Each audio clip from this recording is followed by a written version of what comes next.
Okay, I'm ready. Right. I'd like to call to order this meeting of the Urbana City Council for Monday, January 11th, 2021. Will the clerk please call the roll? Ms. Wu, Here. Mr. Sachs, Here. Ms. Hersey, Here. Mr. Brown, Here. Mr. Roberts, Here. Mr. Colebrook, Here.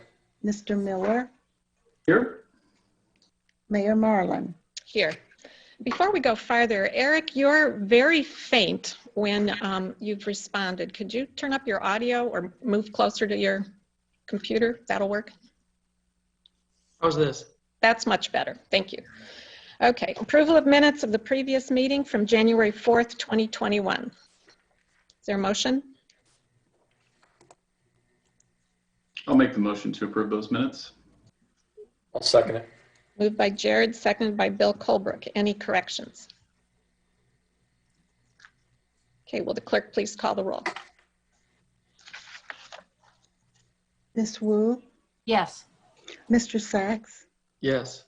Ms. Hersey, Yes. Mr. Brown, Yes.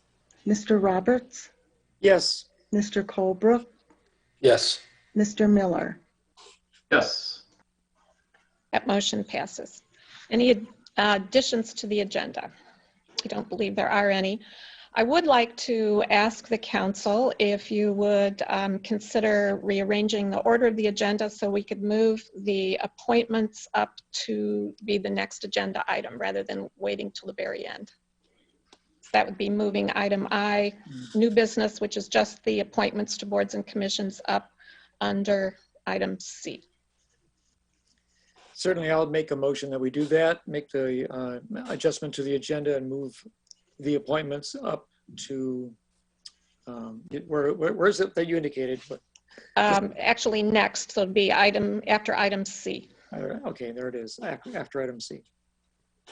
I'll second it. Okay, any discussion? Will the clerk please call the roll?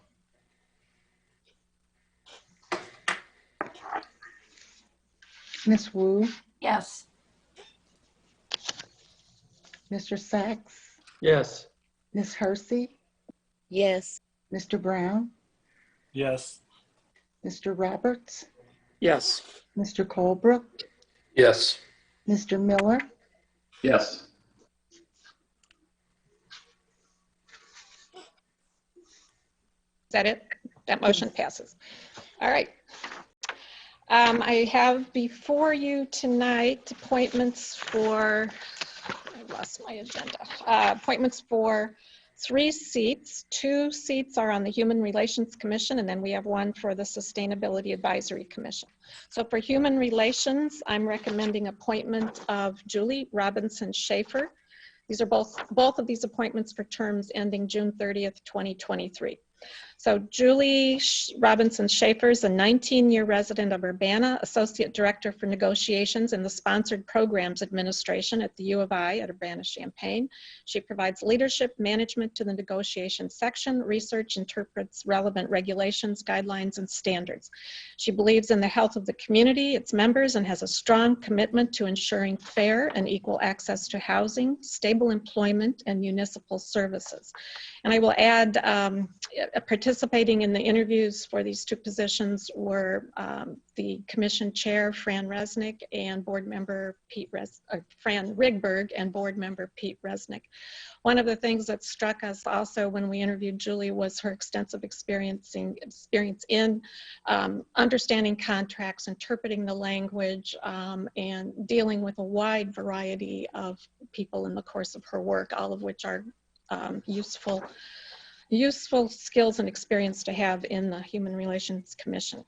The other candidate I'm recommending is Megan McKissick. She's a 3-year resident of Urbana. She's Director of Piatt County Services for Seniors. She has a Master's of Public Administration, a Bachelor's in Social Work, has trained several organizations over the past several years concerning elder abuse. So her specialty is in services to the elderly. She does fiscal management, manages volunteers. She trained people, including police officers, for educating them on responses to elder abuse. She also trained social service providers on the same topic. And she works now in adult protective services, and she's had extensive experience dealing with family members as well. So she has good background in an area dealing with the elderly population, and that's a nice complement to the other members of the commission. And she's concerned with using her skills to help explore, overcome systemic obstacles, including those related to discrimination based on age, disability, and race. So I'd appreciate a motion to appoint these two individuals to the Human Relations Commission. Sure, I'd like to make that motion. I'd like to appoint, ratify and approve the appointment of Julie Robinson Schaefer and Megan McKissick to the Human Relations Commission. Okay. Second. I will add that this commission has 9 members, so this brings it up to 8, and we'll still be searching for one more person to fill the vacancy on that commission. Is there any discussion? Okay, will the clerk please call the roll? Ms. Wu, Yes. Mr. Sachs, Yes. Ms. Hersey, Yes. Mr. Brown, Yes. Mr. Roberts, Yes. Mr. Colebrook, Yes. Mr. Miller. Yes. That motion passes. And then the third appointment is for the Sustainability Advisory Committee for the term ending June 30th, 2023. And I bring forward an appointment for James E. Corbin II. James is a 15-year resident of Urbana. He's actively involved with the First Followers Reentry Program as a project developer, facilitator, and mentor. He manages the daily activities of the intake center while working to assist formerly incarcerated individuals to become reestablished, flourish in the community. His interest in serving on the Sustainability Advisory Board stems from a concern for reducing our carbon footprint and a desire to represent a usually underrepresented segment of the population in these discussions. And I really welcome his willingness to serve on this board, and I think it will bring a different perspective than what's been on the board before. And as he said in his application, as a Native African American, we are usually underrepresented in such discussions within government, so I feel it's my responsibility to step up and engage more. That's why I'm placing myself in a position such as this, so I can become an advocate and recruiter for more underrepresented individuals such as myself to participate in the future. Is there a motion to get this on the, before the board? I'll move that we approve James E. Corbin II for the Sustainability Advisory Committee. Okay, is there a second? I I'll think second Reese that is motion. trying to second. Oh, who is? Pardon? Sharice? I'll second. He was Okay. muted. Is there any discussion? Is that a hand? You're, oh, yes. Yeah. Yeah. I just have a quick question. I'm wondering how many seats do we still have unfilled across all of our boards and commissions? Do you have an approximate number? I don't right now, but I could get that number. Okay, Um, all right. We have a fair number. We have 165 seats to keep filled for our boards and commissions, which is an extraordinary number for a city our size. And I think I just learned about another board the last couple of days that I didn't even know existed, and for which we are also responsible for filling a seat. It's a community-based board, but I can bring that next week. Great. Okay, will the clerk please call the roll? Ms. Wu, Yes. Mr. Sachs, Yes. Ms. Hersey, Yes. Mr. Brown, Yes. Mr. Roberts, Yes. Mr. Colebrook, Yes. Mr. Miller. Yes. And that motion passes. Thank you very much. Okay, we will move on to next item on the agenda, which are the public input and presentation section. We have a presentation first, which is on a proposed use of force policy. Just for logistics, we'll do a presentation by city staff on this with an introduction by Carol Mitten, the city administrator. We'll have council questions specific to the presentation. Then we'll take public input. We'll hear from members of the public and then follow up with council comments. Okay, Carol? Thank you. We just have a couple slides, so let me start with that.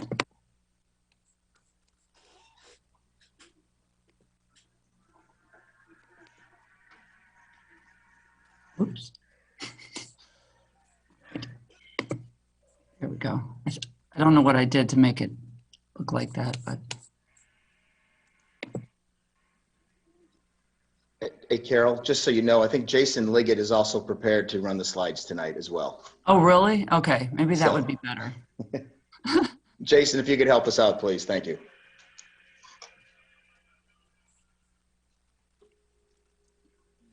I'll wait for him to get that up.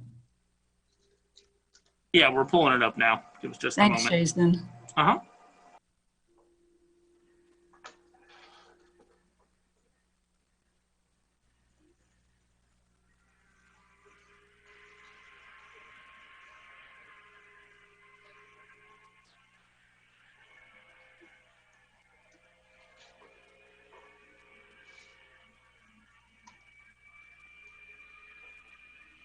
All right, so I have the first slide, well, after the title slide. So I wanted to begin the presentation on the revised use of force policy tonight with a little history of how we got here. You can flip the slide for me, Jason, if you would. Following the Aaliyah Lewis incident, we hired Hillard Hines to conduct an independent review of that incident. And one of the outcomes of that review was that both Hillard Hines and members of the community advised us to revisit our use of force policy and make changes. And we needed to bring our policy in alignment with the 10 shared principles adopted by the City Council as well.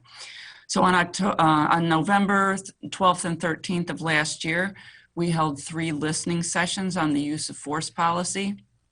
We received many comments during those listening sessions, as well as through our dedicated email address. We've tried to ensure folks that we heard their concerns and suggestions by producing the comment matrix that was posted with the agenda. First and foremost, I want to thank the public for their time and commitment to this topic. And we have many people in attendance tonight, and so I really appreciate people's continuing interest in this. I also want to thank Lamont Peppers, who facilitated the listening sessions, Lily Wilcock, who scribed the listening sessions, and Will Kolchowski, who developed the comment matrix for us. This reflects an extensive level of staff effort. Further, I want to thank Chief Bryant Serafin and Deputy Chief Rich Searles for their time and investment in this policy rewrite.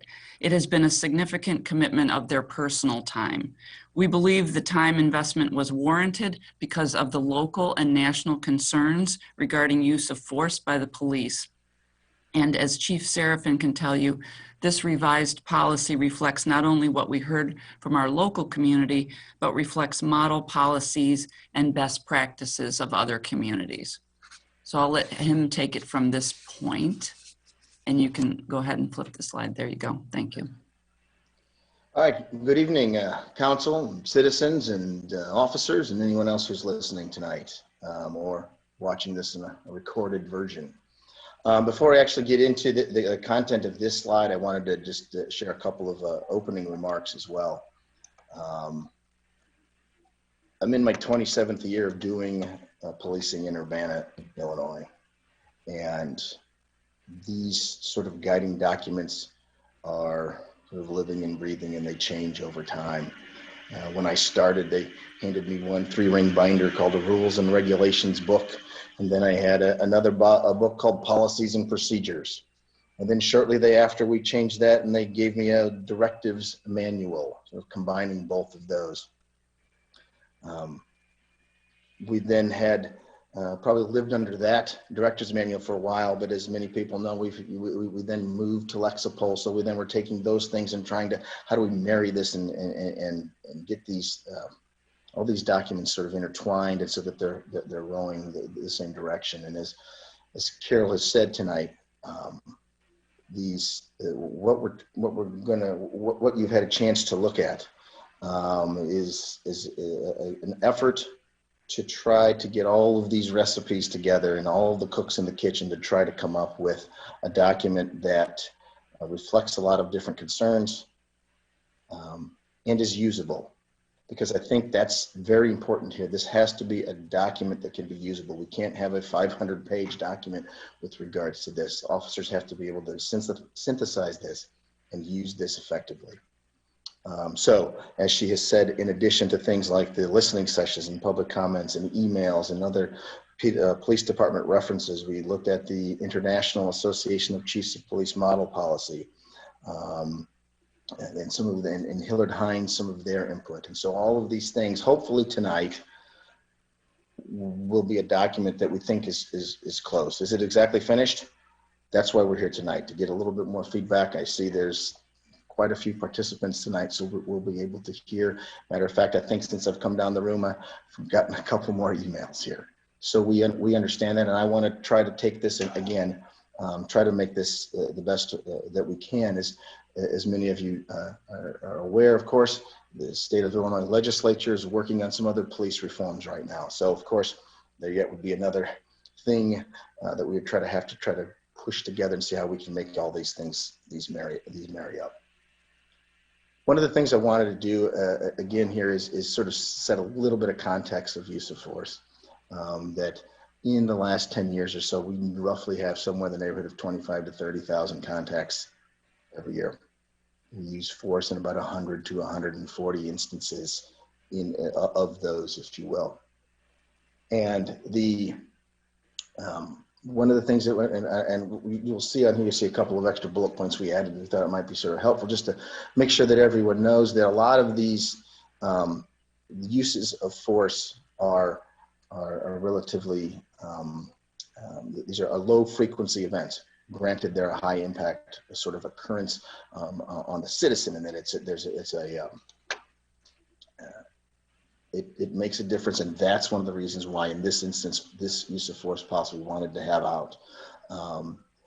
For comparison's sake, if someone's interested, of course, the old policy, if you will, is on the website within our policy manual, and then this new version, or the newest as of last week, it was also now on the website for citizens to review. I guess before I go to the next slide, I will just make a quick mention of this, and this will be a little bit later in there, but you'll see the review, field investigation, and some garbled letters, CCMJIT. That is the Champaign County Multi-Jurisdictional Investigative Team. So of the uses of force every year that we do have, all of them are reviewed by a supervisor. And it has been that way, that all of them have been reviewed. This summer, we reviewed how we reviewed them, and that document as well is included, I believe, in the packet of material that you have. Some uses of force rise to where we will do a field investigation, so there's extra fact gathering, and then some of the most extreme events, we would refer those to the Champaign County Multi-Jurisdictional Investigative Team, which is a team of local detectives supervised by Illinois State Police Special Agents. And so we can touch on that a little bit later, but that's sort of what those, bullet points mean. Next slide, please. I guess I cheated just a touch and made a few of these comments already. So we just so that everyone knows, because there seem to be, we're still open to comments. We want to try to, again, you to keep this process moving, because we need to make sure the staff are aware of the changes, and that we can get those implemented. We also would like to get this policy, needs to be certified through an executive order of the president back at the end of 2020. the use of force policy throughout departments throughout the United States had to get their policies certified so that the city can remain eligible for certain grant funding. So we knew this was going on. As a matter of fact, when that sort of rolled out was right at around maybe Halloween, so we knew we had our listening sessions coming up. So that's why we're trying to get this done. And as I've said, they've changed over my years being here, and there will always probably some more change around the bend. Next slide, please. So, quick overview, essentially with regards to some text, roughly that was about 8 pages before this. Right now, it's sitting at about 13, 10 pages of actual policy on this, and then about a 3-page document with regards to the procedures, with regards to how we would actually review these. I hope everybody got a chance to sort of take a look at it. You will see as we kind of go through. One of the things that we had done here, and I'm just going to kind of go through this list of changes and refer to the document that I have in front of me. One of the things you'll see in a couple different places, if you check back and forth between two, we wanted to make sure, like for instance, in the policy statement under 300.2, that somewhere in there, Lexipol had the sentence, "The department recognizes and respects the value of all human life and dignity without prejudice to anyone." We needed to get that policy statement up. So one of the things you might notice is some things we just simply rearranged to make that point that this philosophical statement is important to us. Matter of fact, we're putting it number 1 right underneath that policy section. With regards to some of the other, some more substantive changes, you'll hear a lot about duty to intercede. That was there before, but that has been clarified and expanded upon. So there shouldn't be any confusion whether the officer someone were to see it in person or come across the information in some other fashion, perhaps in a body cam review. So we tried to expand some of those kinds of those things in that section. And I'm gonna jump ahead here. Hillard Hines, the public at large, other police departments, all had information in their policies regarding de-escalation, and ours was lacking. And I think I said that throughout last year. I think what you will see before you now is much more robust with regards to de-escalation, going through defining de-escalation, even kind of going through the steps. And then, as a matter of fact, even I think there's a bullet pointed list here where we actually go into what are some of those actual, what are those techniques? A lot of times people use de-escalation and without maybe knowing exactly what that is. And so one of the things we wanted to make sure that anybody who read this would know these are the types of things that we're talking about when we say de-escalation. And so I think this really fleshes this out quite a bit more than we had before, where I think it was, like I said, lacking, and we feel that this is much, much better. We've also included a new section in there with regard to termination of use of force. And I think that we'll talk about some things even with regards to Hillard Hines and a couple of their concerns. So we hope we've addressed some of those things in there with regards to now the situation is under control and we need to stop. Medical considerations under 300.6 has quite a bit of text in it. I note that because another area that we wanted to try and beef up. There was quite a bit before as well, but certain things to make sure that we had covered. For instance, this is where you'll see some of the initial discussion with regards to the concept of extreme agitation or excited delirium, and being cognizant of the position of someone once they've been placed, if we have them and we're taking them into custody. what position are they in, and try to speak in some plain language. And so you'll see some references in that with regards to the providing the first aid, getting medical attention on the way, arranging for transportation. And so then you'll see some other references in there with regards to the medical concerns as well. Something that we had changed before, officers always wrote about uses of force in their police reports. But now we've put an active duty to notify their supervisors when they do that. And that you'll see right under 300.7. And then that refers to the changes in the use of force reviews. I'll get into that in just a second. 300.8 is a section regarding the use of force, the field investigations that the sergeants would do. So if you recall back to one of the first slides that we had on there, there was all of the uses of force are reviewed, and then if you will narrow the funnel, if you will, some of those the sergeant, if the field supervisor, in most cases that's a sergeant, not always, and there's some language to help to differentiate why if that sergeant's involved per se.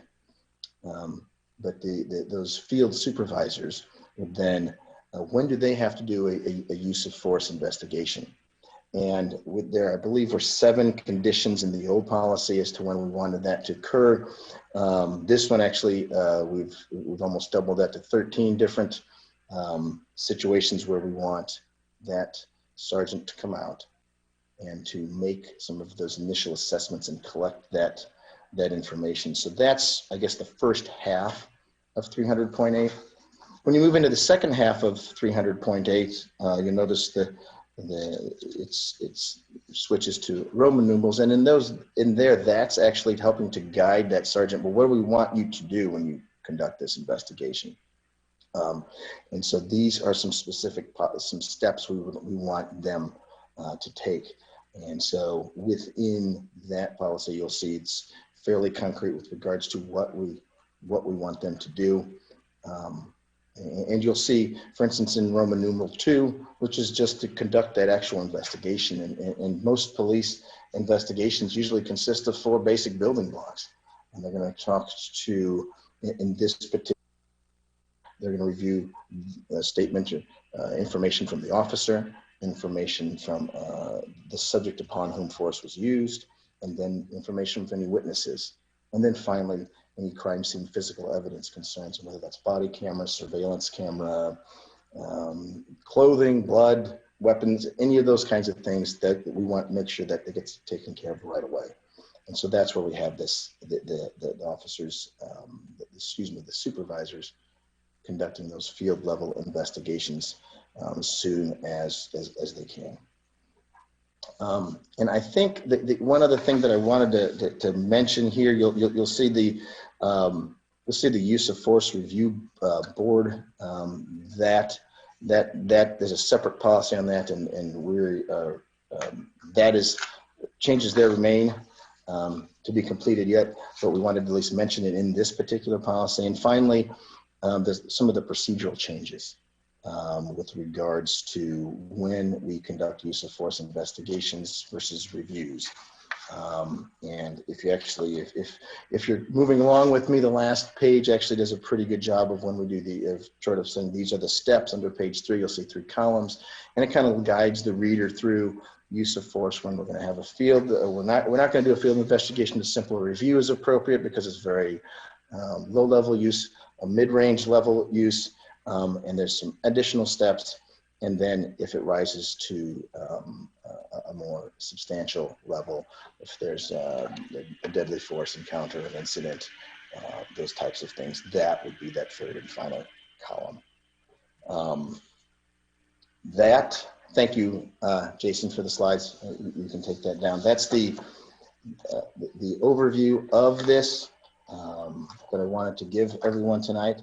And then I wanted to answer questions and see if there's clarifying, any way I can clarify it. So.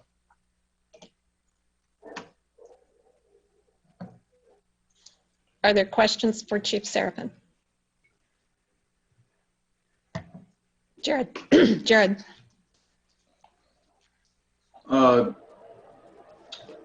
Couple of things. I guess we're gonna. Diane, you had said we're gonna do comments later. I'm asking for council questions Okay. related to the policy, and then I wanted to get public input for comments, and then we'll go back to council for comments. Okay. So questions. One thing that had struck me just as a grammatical inconsistency is the use of the word individual, subject, and/or person kind of interspersed throughout.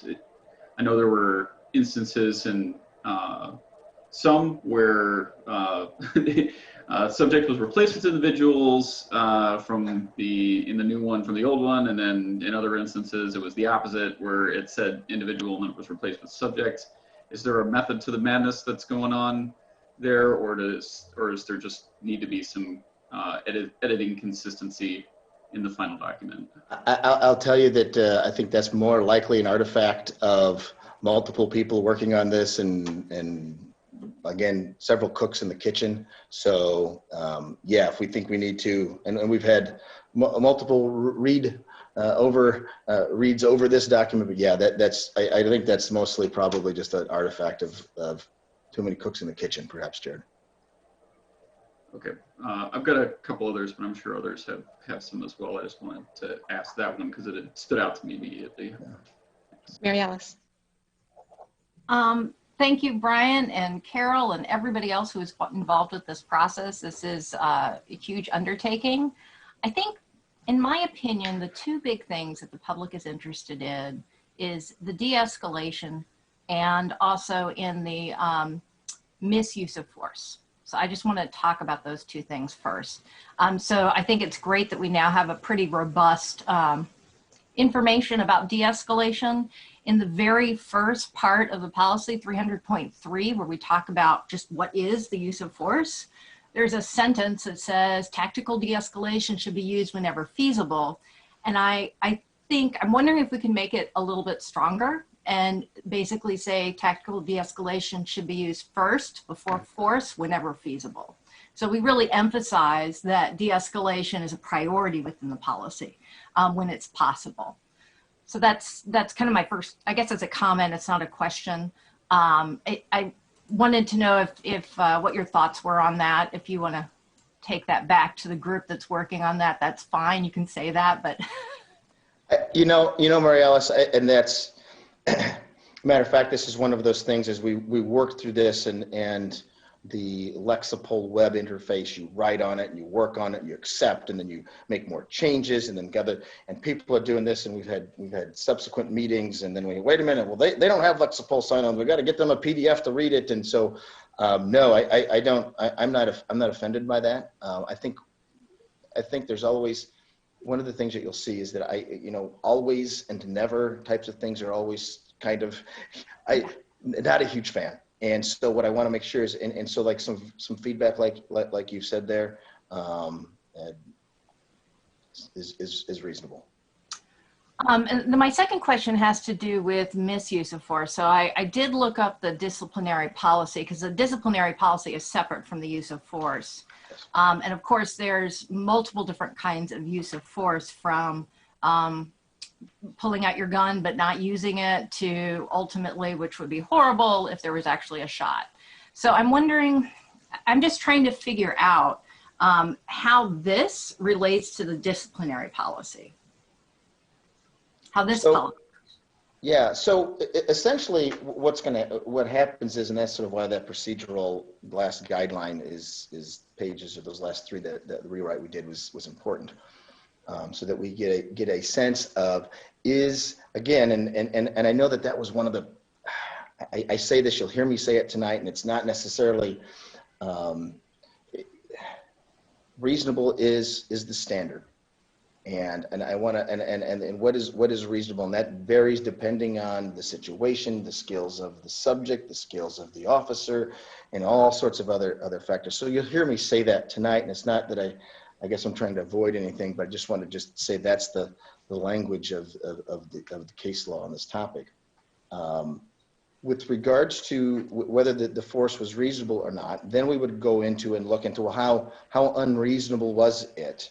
And as we try to, so with the use of force review, they would say, it's unreasonable. I'll use an example as a traffic crash matrix.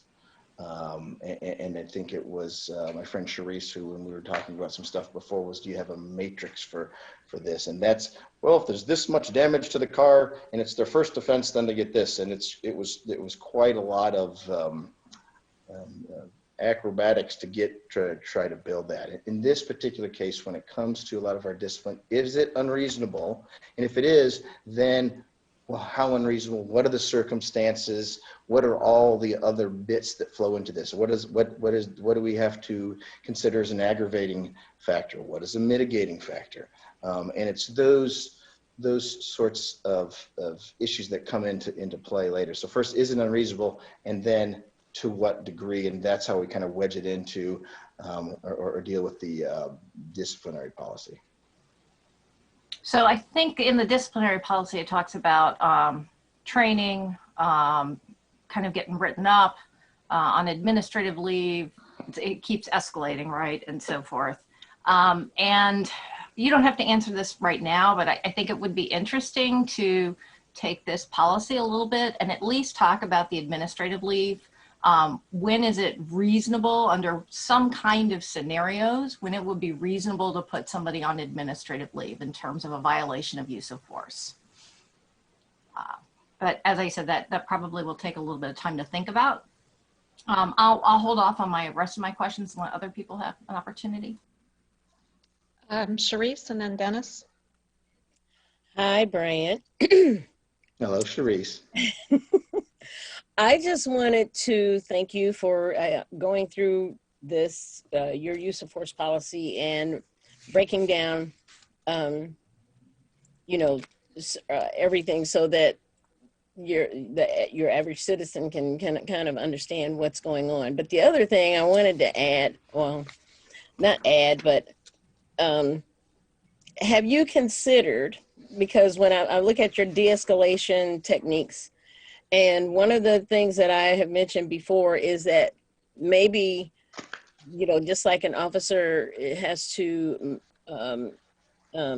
Mirandize people when they're placed under arrest, that maybe there should be something where an officer, as a de-escalation technique, explains to maybe in the process, of all this. And I know that stuff can pop off in a minute, in a second, but using something to the equivalent of, I really need you to put your hands up. So instead of just put your hands up, it's like, I really need you to put your hands up so that I know I can be safe and you will be too. And try to actually engage the individual into cooperating on some level.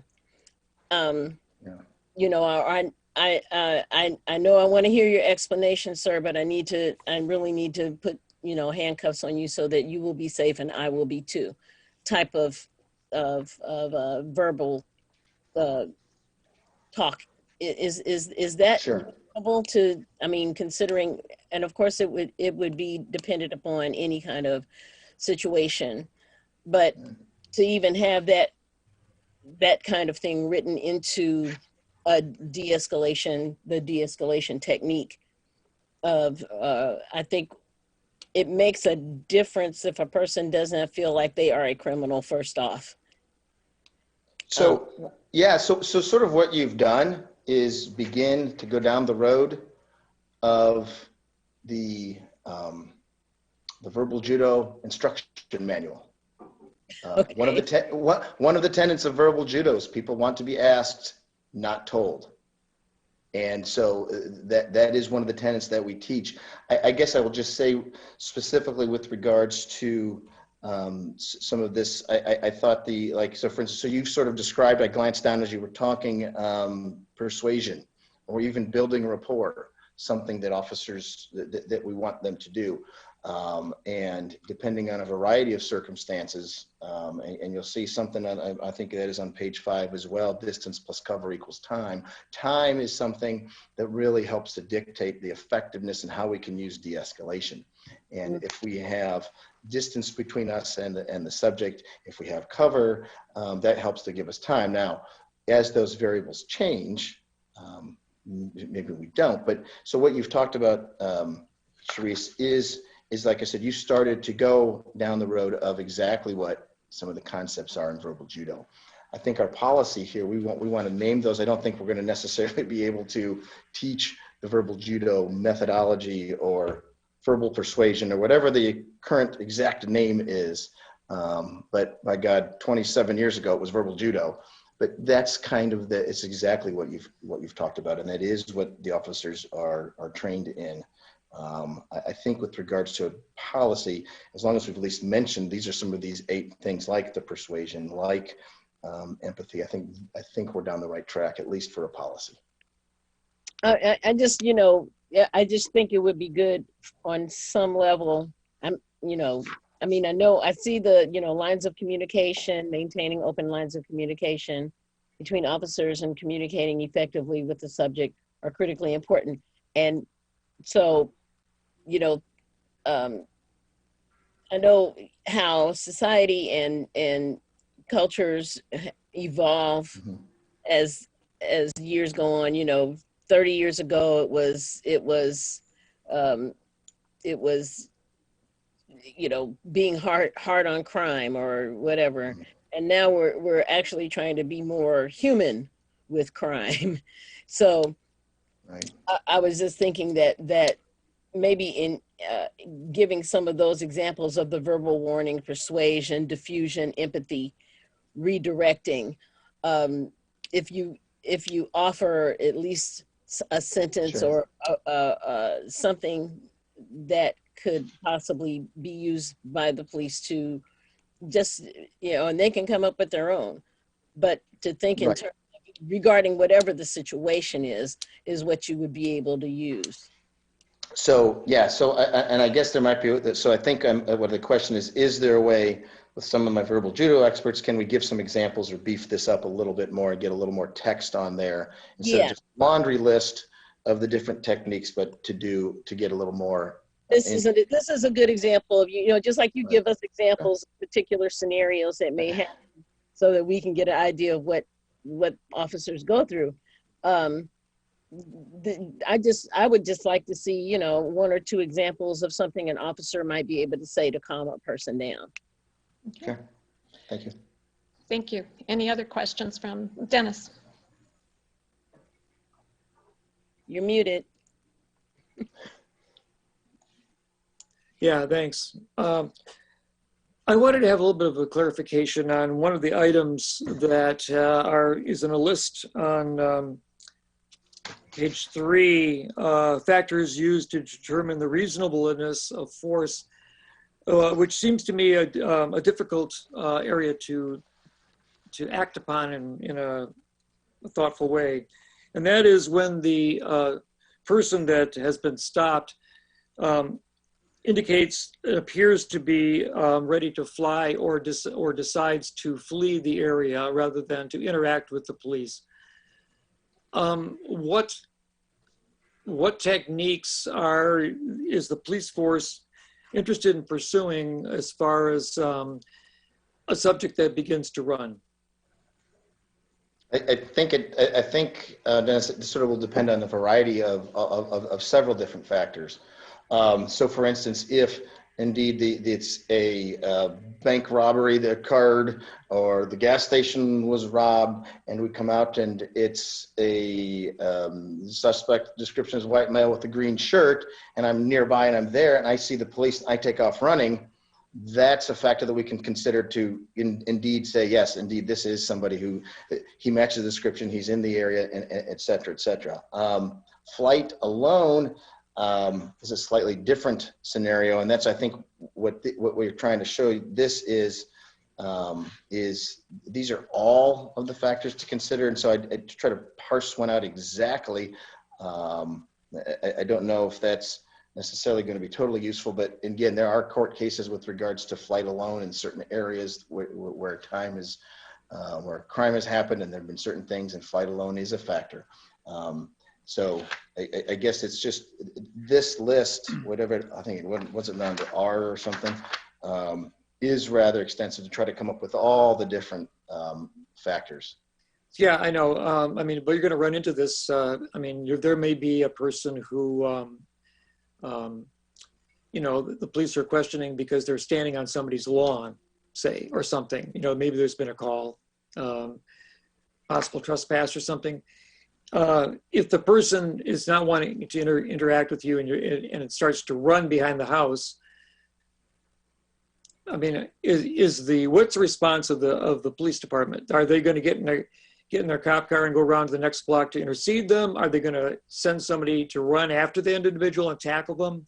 I'm interested in knowing how one ends up using force of a person who's already got like 25 feet ahead of you, who's running in the other direction. Partly because there have been officers in other parts of the country who've shot people. But we're not interested in having, you know, those kinds of experiences here. No, I understand that. I don't think so. If the scenario that you're giving me is when this is just flight alone for no apparent reason in any way, somebody sees the officer, turns and starts jogging, and then takes off into a full sprint and runs away. No, that is not nothing that I've described in that situation alone warrants some sort of deadly use of force. Right. Flight coupled with other factors might require a higher level of response. Do you let the person just disappear, or what happens next? You call other officers to the scene and they are looking for the person individually now? Well, I think again, I guess I'll go back to if we believe this subject was just involved in a shootout, and we have the reason and they see the police and they run and they hide, then we'll set up a perimeter. We might try to introduce a canine into the situation. So it's sort of, I guess it's very fact specific with regards to what our response might be.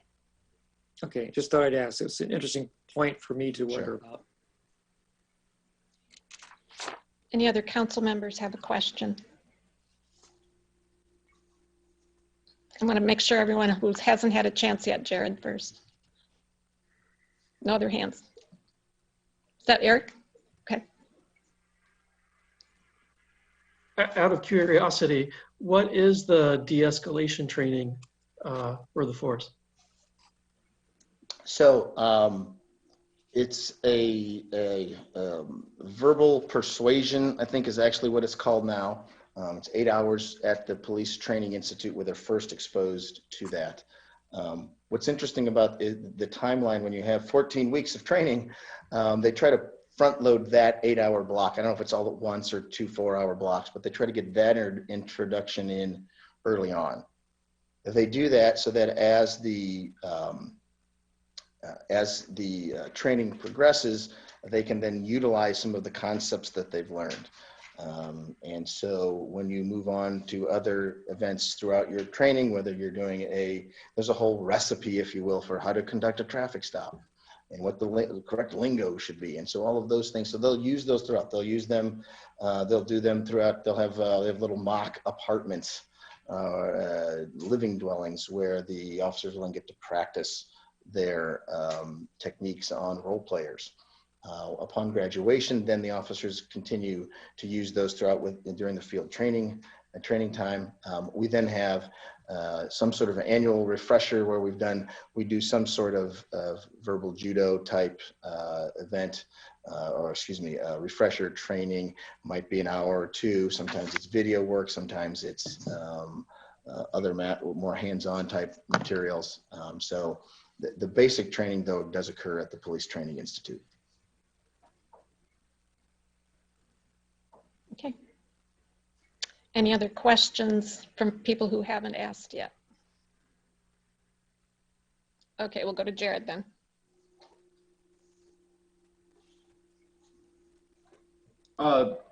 Chief, in actually, before I ask that, I wanted to ask, because this is a draft and it's not fully finished yet, are we going to get one more presentation of this after this session tonight to see it in its final form before it turns into an approved policy? I'm hoping to politely say no, that we'll be able to get this feedback in and get this, because I want to try to get it to that certifying body so that they can. I don't want to see us get stuck behind some sort of weird date thing with regards to any kind of grant funding. So, but I guess that's my short response. Okay, well, not my intention to keep that from happening.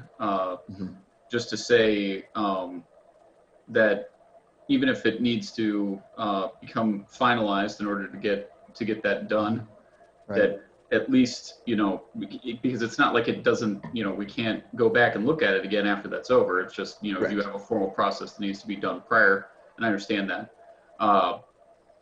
But so whether or not it happens beforehand, I still think that it would be good to say, okay, here was everything that we saw from the last one. Here are the changes that we took into consideration. Even if it doesn't come in a council meeting, even if it's just emailed to us to say, hey, we took these things into consideration.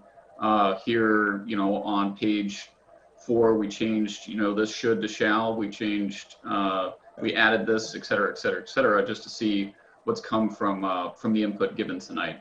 Because I know that there's a lot of folks, even after council is done with their comments, who have got a lot to say on this. And I would also, actually that's a comment, I'm gonna save that.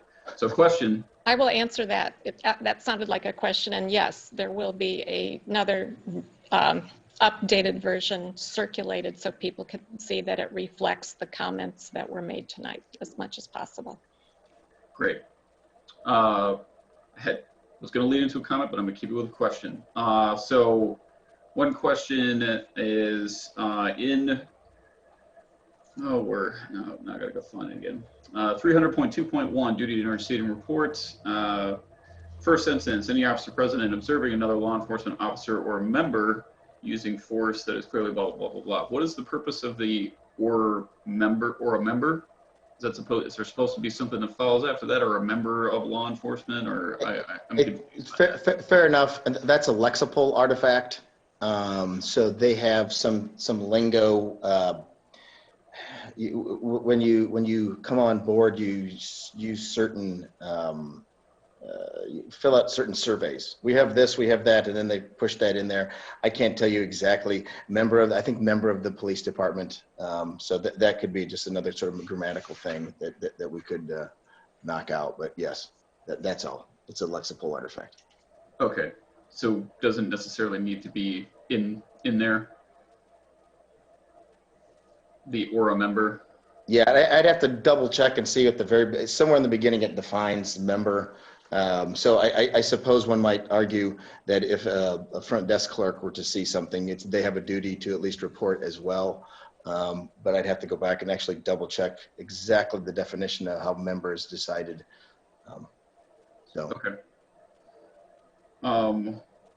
Another one was, can you try and clarify the intention of paragraph 3 under 300.3, given that no policy can predict every possible situation, officers are entrusted to use well-reasoned discretion in determining the appropriate use of force in each incident to include principles of tactical de-escalation.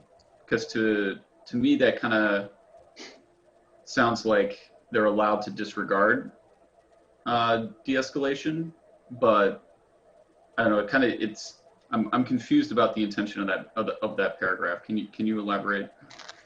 Sure. I believe, and I guess I wouldn't try to overread too much. Officers are supposed to use their discretion to determine the appropriate force to include principles of de-escalation, even though no policy can predict every situation. So even though we can't necessarily, somebody had said certain examples, and that's usually how we do a lot of some of the instruction on this. There's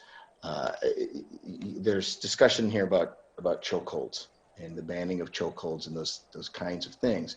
And I'm sure there'll be some discussion tonight with the people who are lined up to talk. They're banned unless someone is choking you out and about to kill you. Then the officer has to do whatever they can. So that's sort of, I think, what the reference is in the beginning of that sentence. Okay, I mean, I'm just, you know, a lot of people have mentioned to me, you know, about how the policy just doesn't seem to prioritize de-escalation. And I feel like without ruining or really changing the intention of even that particular instance where you talk about de-escalation, it just seems after the fact to me rather than to the, you know, I could definitely find a way to reword that says, you know, using well-reasoned discretion to utilize principles of tactical de-escalation, you know, first and foremost, whenever possible, when determining the appropriate use of force to an incident or something along those lines. Sure, I got it. The intention of it, but it, you know, it's important how we phrase those things, because this is another question. This is, you know, a guiding document that all officers must use and know and be familiar with to be, you know, considered fully trained and able to work in our police department. Correct? Correct. I hear what you're saying, and that makes sense to me. So thank you. Thanks. Made a note, and I got some arrows going. So. Okay, if there's no more questions, okay, I want to move on to public input pretty soon. Mary Alice? Great. I have two questions, and Okay. one of them, okay, so I'll take I don't know if it's the easy one. So one of the things that struck me in the use of force to effect an arrest, which is 300.3.1, I don't know what page it's on, it referenced an IICLS policy at the Illinois, it's an Illinois law.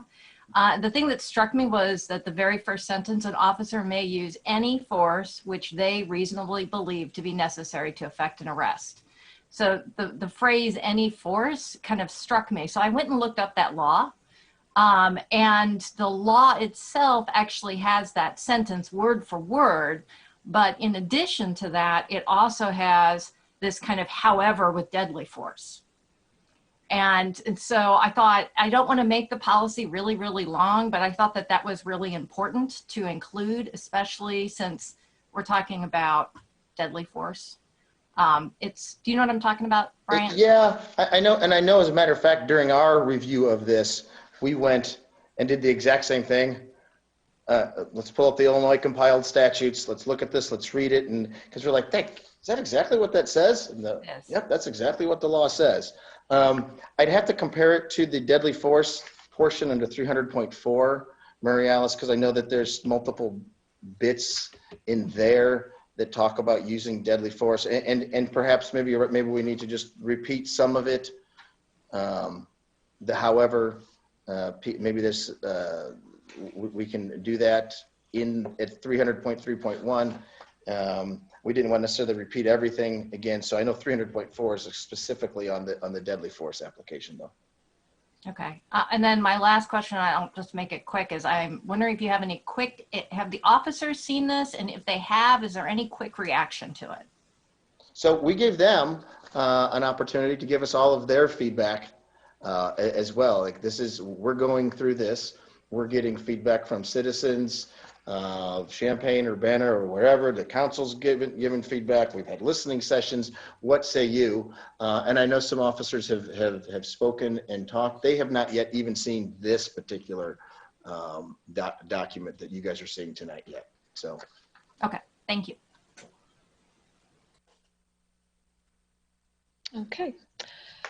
We'll take one more council question and move on to public input. Dennis. The other thing that was really important for me to ask about, I think it's missing right at the very beginning when you have definitions. I think it's really important that we include a definition for de-escalation.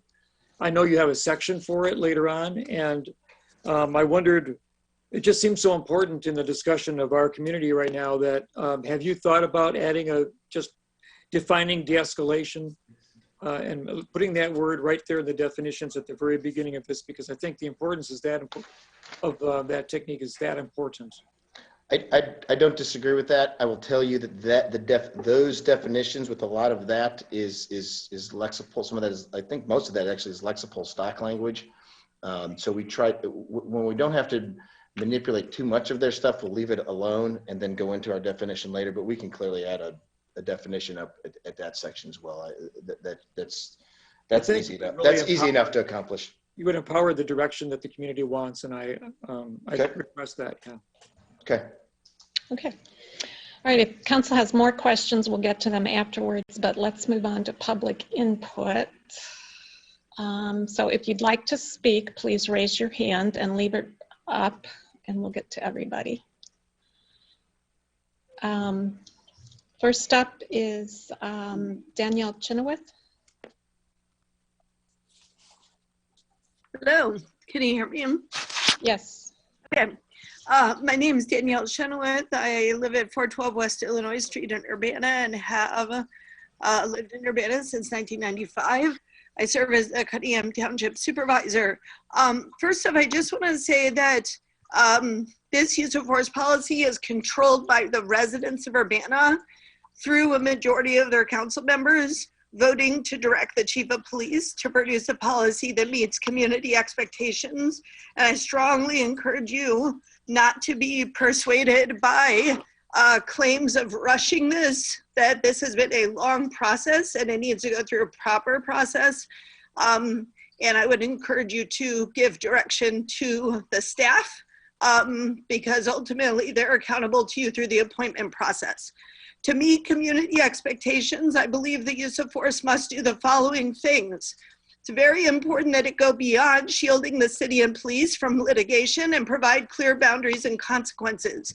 If you look at this use of force policy and thought of it as maybe a personnel policy or a sexual harassment policy, every other policy that you read is much more definitive than this policy, which has a lot of may and a lot of choice and discretion built in.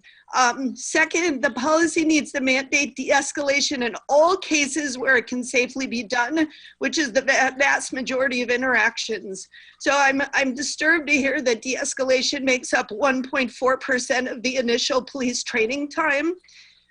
Third, the policy must include a prohibition on use of force when resistance is passive, verbal or walking away, rather than active, making or attempting to make harmful physical contact or displaying a weapon.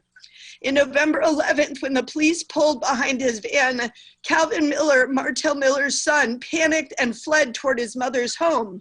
He was pursued by Champaign police on foot, handcuffed, beaten, and pepper sprayed. The only thing he did was to flee, panicked, and frightened by the police. On June 2011, Brandon Ward was stopped when jaywalking on Campustown. He was pepper sprayed, and when asked why, the officer said it was because you were jaw-jacking. Number 4, the use of force policy should use officers using deadly force should consider danger to bystanders. This policy should prohibit blind shooting into houses or cars. In 2007, Champaign police fired into the home of Ms. Mildred Davis, a 62-year-old grandmother, while she and her 2-year-old great-grandson were in the line of fire. Police had chased a fleeing armed suspect who was a stranger to Ms. Davis into her home, and even though they were told children were inside, they fired about 30 bullets into the house. On New Year's Eve in 2014, the U of I police officers fired bullets into the carload of the African-American youth, wounding 2 people. One of them shot twice in the back. Number 5, it is important in this use of force policy that pain compliance is strictly prohibited to be used as punishment or retaliation. In 2004 and 2005, Sergeant William Allen Myers tortured 2 people in our county jail that we became aware of. Michael Rich, a student from Chicago, and Ray Hassai, a resident struggling with mental illness. In both cases, deputies put them in restraints and then tasered them with an electroshock stun gun as punishment. There is some evidence that a similar punishment model of tasering was used against Ms. Lewis. Number 6, brandishing a weapon should be clearly a use of force. And 7, you need to strictly prohibit sexist, racist, or disrespectful language. I will send this to you as a written document. Thank you for your time. Thank you.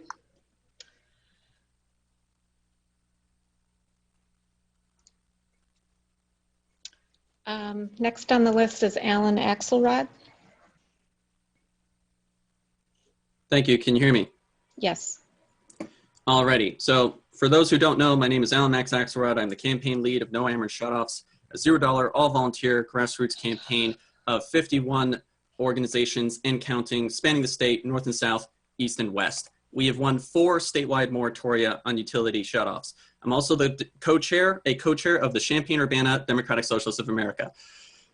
A pessimist is either always right or pleasantly surprised, and I hate being right. One of the comments made earlier today is what police are going through as one of the emphases of discussion. How about we instead focus on the people, that's all of us, on the other side of that power dynamic? This is a charade. I don't see my comment from the November 12th listening session embodied in the document that was provided, but it seems to have escaped the quantity over quality process embodied here. For the police chief's cost alone, we could house 25 of our 140 HUD homeless community members year round. For reference, here is my comment. Police Chief Serafin had said was that de-escalation was not the top priority when there was a gun believed to be present. And I would actually strongly disagree that if there's a weapon presence, there is an increased impetus for de-escalation. And under no circumstances should that ever be made secondary. Nowhere else in your report do you talk about that being a top priority. I also commented about domestic violence. Nowhere else in those notes is it found. Did you select who you were taking these notes from? Because it looks that way. How can you propose this as money well spent? I don't think any reasonable person would say that's money well spent, whether they be true progressives, libertarians, or socialists. Some time ago, I commented at the city council when misinformation was provided to the Bloomington City Council using information so comically wrong that the legal counsel here categorized Ameren, Illinois, a public utility, as a private utility. I commented at that time to this city council that if you were driven by values and rigor, none of the pressure that we have been applying would have been necessary for you to unanimously pass a resolution on utility shutoffs. So I asked myself, why would more city council persons in Champaign, that is 4, is more than the number in Urbana City Council, which is a less progressive reputation than Urbana, sign on to a letter calling for the suspension of evictions? I'm at a loss how far we've fallen as a community in terms of the quality of our representation. Lastly, I show up, as many activists do, to community members in duress. You cannot out-train an abuser. Your abusers need therapy. Ask Courage Connection. This information is from their seminar on it. Late last year, your police gaslit a survivor whose landlord was operating so far out of ordinance that the Urbana's inspectors' list of violation were pages long.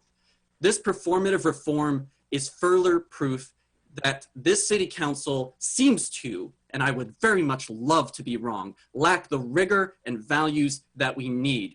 And the police department deserves to be defunded. They decried a House bill on their Facebook page, but said nothing about the attempted coup. This is unacceptable. They protect and serve their own from their own receipts. You are the ones continuing the class war with this performative veneer. Have a good evening.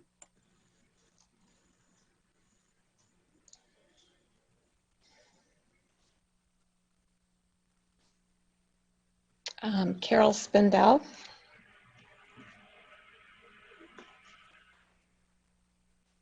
Hi, actually Minnie and I are presenting together. Is it possible for Minnie to go first? Sure. Is she up? Thanks so much.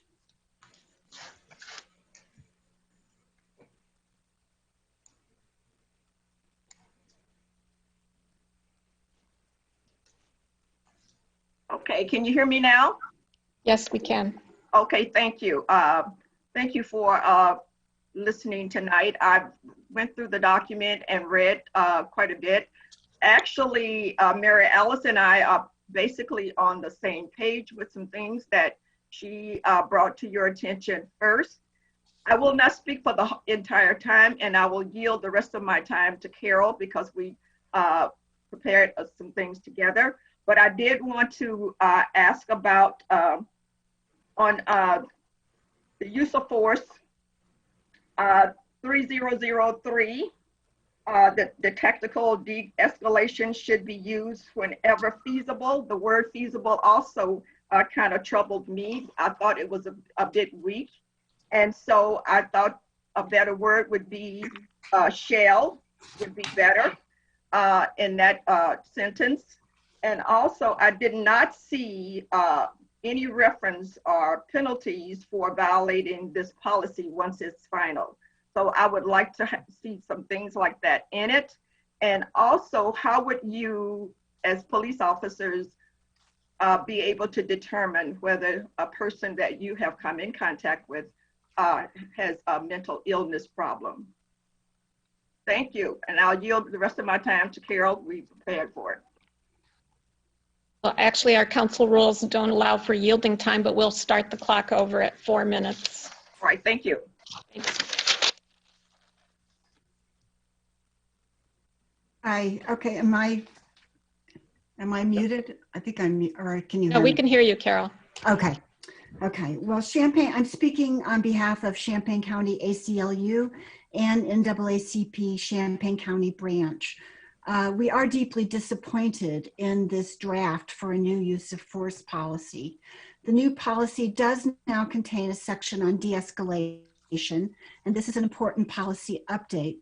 But overall, this policy fails to accomplish the purpose of protecting the public from excessive use of force or other misconduct by police, nor is it designed to substantially diminish the number of incidents in which force is used. And really, this is a policy for the 20th century, not the 21st. The criteria used to decide whether police use of force was reasonable is whether it was, quote, reasonable from the perspective of a reasonable officer on the scene at the time of the incident. This policy doesn't fit Urbana in 2021. We can't go into every concern we have about the new policy here, but let's start with the definition of force. The new policy defines force as the application of physical techniques or tactics, chemical agents, or weapons to another person. It's unclear what application means in this context. We believe force should be defined as any effort to control, restrain, compel, or overcome the resistance of another person, including the use of physical force and suggested use of force, such as unholstering or brandishing a weapon at another person. The new policy defines deadly force as, quote, force reasonably anticipated and intended to create a substantial likelihood of causing death or very serious injury. The definition of deadly force should not include intent. Deadly force can turn out to be deadly whether intended or not. We believe deadly force should be defined as any use of force that creates a substantial risk of causing death or serious bodily injury to another, including but not limited to the discharge of a firearm or any weapon that in the manner of its use is capable of causing death or serious bodily injury. The new policy relies throughout on the standard of what an officer believes is reasonable, rather than ensuring that force is used only when necessary. Of course, every officer must use their own judgment in difficult situations, but they need consistent guidelines. And we recommend that the policy guidelines stress that force must always be objectively reasonable, necessary, and proportional. We're going to put this statement up on our website, aclu-cu.org, and our Facebook page, and there's a lot more details about language that we think should be added and that should be changed. The use of force policy could not be more important. It lays out the standards to which officers must adhere and the criteria by which their actions will be judged. It's also a statement about culture, values, and respect for human life. It should align with the values of Urbana. We urge you to extend this process in order to develop a new use of force policy that clearly and consistently expresses the professional values and policies the Urbana community wants its police department to embrace and adhere to. And the ACLU and NAACP leadership have not been engaged in this process in a substantive dialogue, although we have offered to, and we would very much like to meet with you for a more substantive exchange on these details. Thank you very much. Thank you. And can you please email those comments to us as well? Will do. Thank you. Thanks. Next up is Tracy Chung.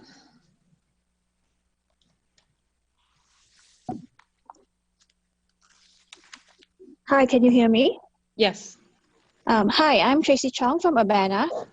So other speakers are making good points about the use of force policy updates. So I'll comment on Mayor Marlin's outburst last meeting asking residents to bring facts when speaking at public input. It was truly a double standard when speaking about facts and honesty. In the last 10 months, the mayor has ran up quite a list of dishonest remarks and exaggerations made to suit whatever narrative she's trying to push. On March 23rd, during City Council meeting via Zoom, Mayor Marlin suddenly announced that the public was not allowed to speak during the public input session, even though instructions on how to speak were clearly on the agenda. According to Marlin, quote unquote, due to technical difficulties and the fact that this is a learning process for all of us, public input will be taken tonight via email. When inquiries were made, the city could not provide evidence of technical difficulties and even tried to hide relevant emails requested via FOIA. However, after these emails were finally released, it became clear that this move was premeditated. The mayor had already decided on March 20th and told city staff that she did not want the public to speak on March 23rd. Then Alia Lewis was attacked by Urbana police officers, and to support Chief Seraphin's narrative of an active shooter incident, Mayor Marlin said that, quote unquote, a bullet went up over the heads of bystanders and through the window. To date, there has been no evidence that a bullet went over the heads of bystanders. Even last meeting, she said there were bullets, which is not true. There was a bullet found. When the FOIA problems arose and residents complained about exorbitant fees, Marlin announced to the public that Urbana had the statutory authority to charge the fees, that there were only 2 recurrent requesters and only these 2 people were charged these fees. This is not true. More people have been designated as recurrent requesters and more people have been charged the crazy fees. When Urbana lost a recent lawsuit, Mayor Marlin released a press release that was written to mislead the public, where she blamed other agencies for the lawsuit loss. Urbana never had reasons necessary based on the statutory exemptions, but still denied the FOIA requests. Urbana even tried to withhold a police record due to private information, when the correct way of dealing with these types of exemptions is by redacting as necessary. There was no excuse for this fully denying a police record, which is public record. Blaming other agencies in the press release was extremely dishonest.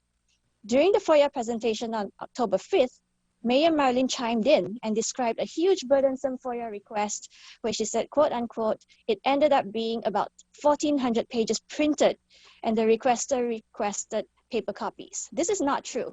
The 1,400 pages were provided to the requester via Dropbox. Nothing was printed. Last meeting, Mayor Marlin said that the reason Urbana was so terrible with handling this year's FOIA request was due to the huge increase in the volume and size of FOIAs. Now let's look at the data that we have. In 2019, Urbana received 702 FOIA requests. In 2020, they received 732 FOIA requests, making it a 4.3% increase, which is within range and not even the highest year-over-year increase in the past 5 years. Blaming the hurdles set by city staff and city legal on a huge increase is so dishonest. As for the size of FOIAs, I would like to know how the city has quantified this. and if it's even relevant, since the city has been denying for your requests that they deem complicated. Taken together, these don't seem to be isolated incidents of dishonest statements. I actually have more, but time's up, uttered in the heat of the moment. Even when pointed out, Mayor Marlin has not corrected any of these statements or provided evidence to back up the statements. I think this is very reflective of our mayor's character.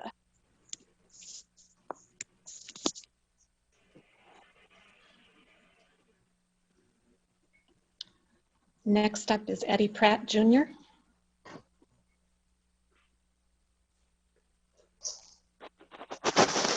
Good evening. Can y'all hear me straight? Yes. Good. Well, I hope everybody's staying safe and all affairs are in order. Going forward, one thing I wanted to focus on is the use of force policy 300.4B particularly. Speaking about using deadly force being, an okay thing when a subject is fleeing. Now we've all lived 2020, and we all know the hellscape of which 2020 has brought us. But when it comes to that particular part of the use of force, we have seen how that has played out. And I would urge this department to rethink how they want to go forward with such a thing on their use of force procedures. More than anything else, alongside with that, I had a chance to look over the revised draft of the use of force, and the biggest problem to me is the flippant language being used within it, which empowers those with implicit bias to use their position to victimize whoever, whenever, however they please. This is the problem in modern policing, and this is what needs reform. This is what makes racial implications real. When you use things like believe or may or anything like that, it allows police to have room for doubt. And room for doubt creates a vacuum in which that particular officer can use anything that they feel like to empower their position to use it against the person in question. So if they believe they have a weapon, doesn't mean that they do have a weapon, doesn't mean that they have any kind of real reasoning to believe that they do. But in their mind, that's what they feel, and that's what they're gonna write, and they're gonna fire, and they're gonna kill that person, and then we're gonna be back here again like we was in the summer of 2020, mourning a black and brown person's death over implicit bias. This language is problematic, to say the least, and tragic at the worst. So, though it's only a draft, I would suggest that the powers that be who create this use of force policy go back to the drawing board and rethink how they are, how they want police to interact in the public.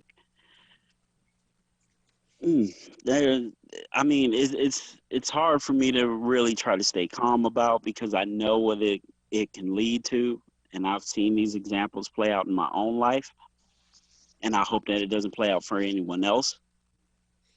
But police need more rigid actions. They need more rigid use of force policies, because with that rigidness, we can actually police and not just, you know, kill people we feel like.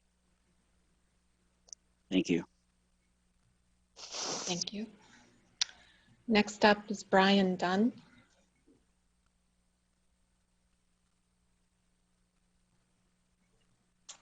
This is Megan. You accidentally unmuted me instead, so you can go to Brian. Okay, thanks. Brian Dunn. Hello, my name is Brian. I'm from Champaign, Illinois. And just regarding, you know, the whole use of force policy, I'm sitting here with a book called Police Crisis Intervention. It's from 1972, and it's from the Police Training Institute of the University of Illinois. You know, some stuff out of this book from 1972. When the police practitioner's insight, energy, and behavior is directed toward the symptoms only, not only is there an opportunity for an acceleration of the problem, but more importantly, the root cause may be completely overlooked. Also, if the police officer enters the picture and begins to harangue the individual about the way he is acting, all that has occurred is for the individual to experience treatment that he has experienced before. It goes on to talk about how that's actually, you know, detrimental to the whole process of policing, especially in a crisis situation. And, you know, just reading through this book and seeing the video of what happened to Alea Lewis, I think it's safe to say that the Urbana Police Department is at least 50 years behind what police know they should be doing. And so I think that having them kind of draft up these use of force policies is an act of futility. And, you know, any policy that the police goes through, it should definitely be crafted by the people. And, you know, just stopping at use of force, you know, just for thinking for the future is never going to be enough. And we have to seriously just rethink the way policing is done in this country. During the presentation, the chief talked about how the police had 25 to 30,000 contacts a year.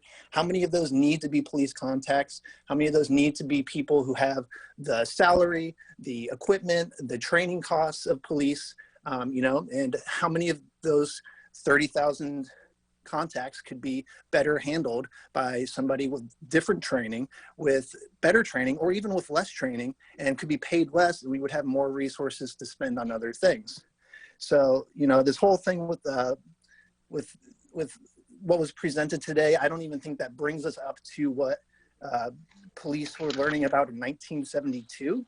And I think that it's embarrassing that this is what we have come up with, especially after the year that we've had.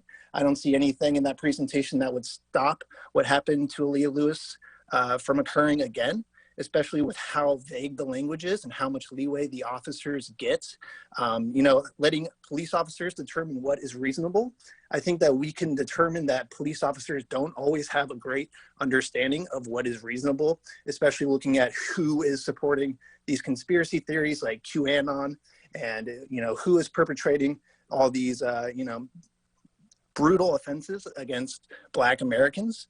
I think that the police department can do a lot better, but also it's not up to them. It's up to you, the city council, to hold the police accountable and to make sure that they draft policy that serves the people. And they shouldn't even be the ones drafting the policy.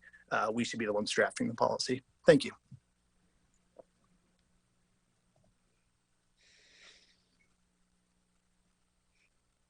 Next up is Megan McDonald.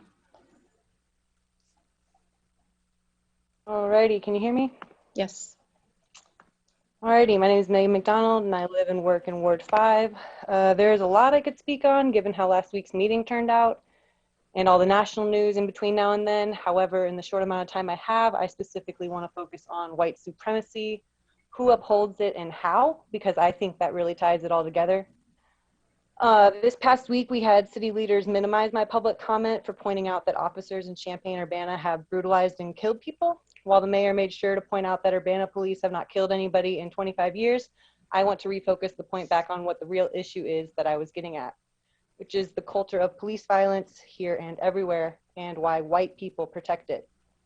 The culture of police untouchability. The culture of, hold I lost my place. The culture of complacency around these issues that breeds a deep-seated inaction that has cost lives for centuries. Police and white supremacy are so intertwined, and that is the reason, consciously or not, why white people protect the police. Champaign-Urbana is policed by 4 different departments, so my apologies for getting the particulars mixed up. The murderous violence of police still stands. Their bloated budget and power still stands. The power the police have accumulated belongs back to the community, the money specifically. Tell me why the police have the biggest chunk of the city budget, $11 million, access to all these types of trainings and weapons, and they still don't want to prioritize de-escalation. In Urbana, you say we already have officers trained in racial bias training and trauma-informed practices, that we've expanded the police's roles over the years. So we've done all this without seeing solutions to our problems of gun violence, homelessness, or sexual harassment, assault, etc. Because the police don't solve these issues, but we have officials insisting that they deserve this money. We have city officials who will bend over backwards, spend tens of thousands of dollars to Hillard Hines to defend the police and their power before ever admitting that the distrust between police and citizens rightfully exists.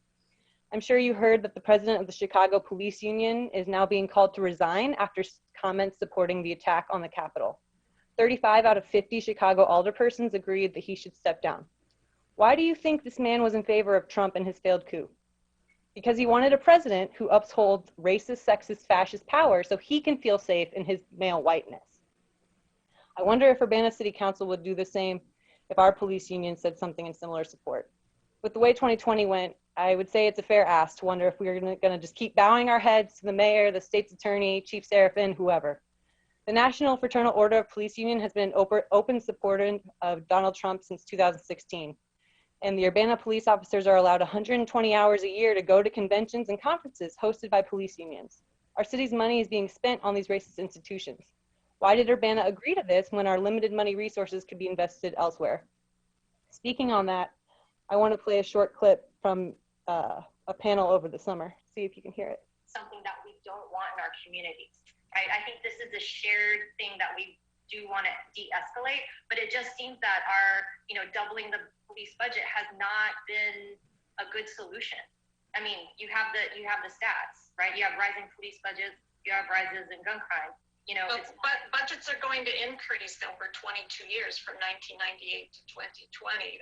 Salaries increase, numbers of officers increase, and police, the department is taking on different responsibilities as well. So I don't think it's valid to compare a budget from 1998 to 2020. So past 10 years, and it's more than doubled in the last 10 years. Yeah. I think, the key phrase that came out in your response was that you've hired more officers and that you have officers expanding their roles in the work that they do. And I think that's the kind of thing that we're trying to shift the conversation, that we're investing in non-solutions that don't work. And so why don't we try something else that might be more cost effective to all of our taxpayers and that might actually decrease violence? I am all for reallocating funding, and it's been brought up several times during this discussion. Just want to say that I'm not going to forget that, and that was July, and it's now January. When are we going to reallocate those funds? / AKA defund the police. Thanks.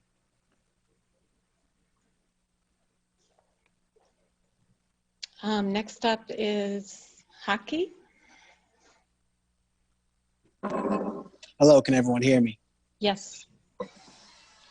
Okay, so I thought it was only 3 minutes like usually, but I just wanted to say a few words, echoing everything that was said prior to this. Usually I don't write when I do these speeches. I usually just speak from the heart and off the top of the head, but I wrote a few points that I believe I would like to mention. January 6, 2021, a day that will live in infamy, but to whom? It is a day that will live in infamy to white people that still fell victim to the false belief in the American project of American democracy. January 6th was as American as apple pie, as patriotic as the elite's role in the revolution of 1776 in order to birth the project of American patriotism. A patriotism constructed off the bodies of Black and indigenous peoples and drenched in the blood of Black and indigenous peoples. a patriotism that is indeed militarism, racism, and imperialism, the evil trinity that has been cloaked with the bastardized version of Christianity, i.e., baptizing capitalism and praying that God blesses America. I grew up in a different church. I grew up in Trinity United Church of Christ, and my pastor, Dr. Jeremiah A. Wright Jr., said, no, not God bless America, but God damn America, because it is in the Bible that all empires will have their fall. America will have its fall.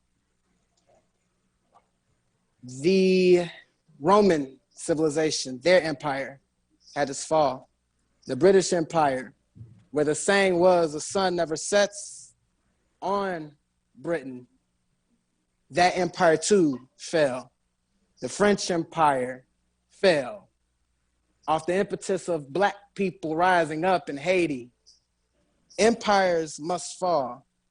The chickens that Malcolm said are indeed coming home to roost, where the path for progress has truly come down to the ballot or the bullet.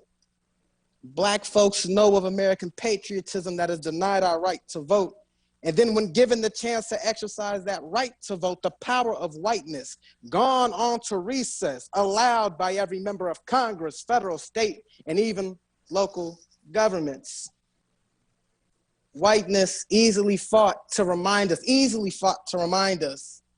that they will not lose their power, even when they are not even losing power, as if Biden is actually going to fund the revolution against capitalism, racism, and fascism. Y'all have always had the power. That's why you can run into the Capitol. Whiteness went on recess. Whiteness went to play. Whiteness went on a trip, a field trip to invading the Capitol. January 6th. I wonder how many of you all attended the coup, a successful coup, because they were allowed to do it, and it just shows that fascism is knocking on the door. Or did you give acknowledgement to the coup by attacking Alita Lewis, simply being an officer at these times?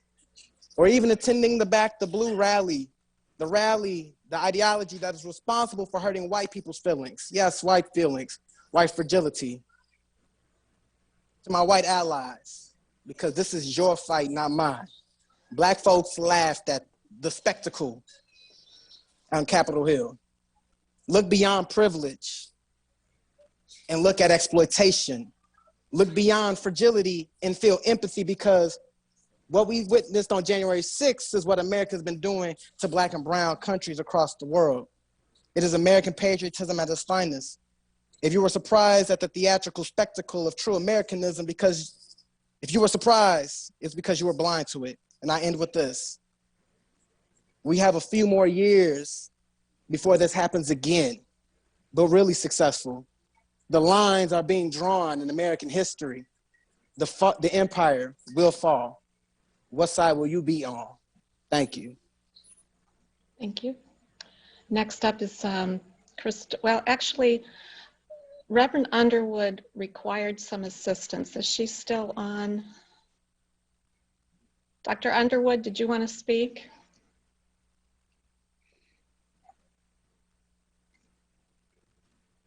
I see she's in attendance. I'm not.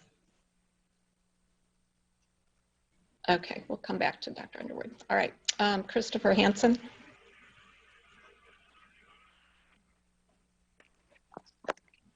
Hey, can you hear me? Yes. Great. Well, I'm going to start off in a way that I usually don't start off, and commend Mayor Marlin for allowing something that looked more like free speech tonight. A month or two ago, Tracy Chong would have been muted for speaking just 1/4 of what she said tonight, and it's nice to see that the city is finally walking back its policy of muting people who are critical of the police. So I commend you for that. The mayoral appointments, I was actually excited to see someone from First Followers on that list until I realized that that person wasn't being assigned to the Human Relations Commission, which is what I at first thought. I strongly encourage the city to reach out to First Followers and see if maybe someone from that group would fill that very last seat on the Human Relations Commission. I think that would be meaningful. I was a little surprised to hear Chief Serafin mention that our police officers can't digest 500 pages of policy or whatever. Last time I checked, our UPD policy manual was 582 pages long. So I don't think there's much concern about, adding a few sentences here and there about de-escalation. And I need to remind the council that we're just talking about chapter 300 tonight. There's still, let's see, a lot of chapters that deal with force. 301, use of force boards. 302, handcuffing and restraints. 303, control devices and techniques. 304, tasers. 305, serious uses of force and in custody deaths. 306, firearms. 308, vehicle pursuits. 310, canines. 314, temporary custody of juveniles. There might be some more. So this is just a drop in the bucket, and this issue was brought up many times at council and in the police listening sessions, and it was just kind of set aside. So the real issue has been mentioned some, and that's with accountability. And I've been bringing this up for years in general and frequently in the past year in Urbana. I don't understand why we do this when we don't actually hold anyone accountable to the rules and policies that we have. It all just becomes a silly show. And Urbana has not shown itself to have really any accountability at all in our police department or anywhere else throughout our city with our staff and elected officials and employees. I was going to talk about some of the Open Meetings Act issues, but Tracy Chong mentioned those about the March 23rd meeting. If anyone wants to look at details of that, I've written an article on checkcu.org. The title for that article is called The Time Mayor Marlin Skipped Public Input, Lied About It, Then Tried to Cover It Up. So if you want to read about that, you can go there and read about it. On to issues of FOIA. I think Ms. Chong also mentioned those. Marlin said there was a huge increase in the volume of FOIA requests. I don't think 4% or whatever it was is a huge increase. And there's no evidence at all that the size of FOIA requests has increased recently. Nothing's been no evidence for that has been put forward. And as I keep telling the council, the significant resources put into FOIA are going into denying the records.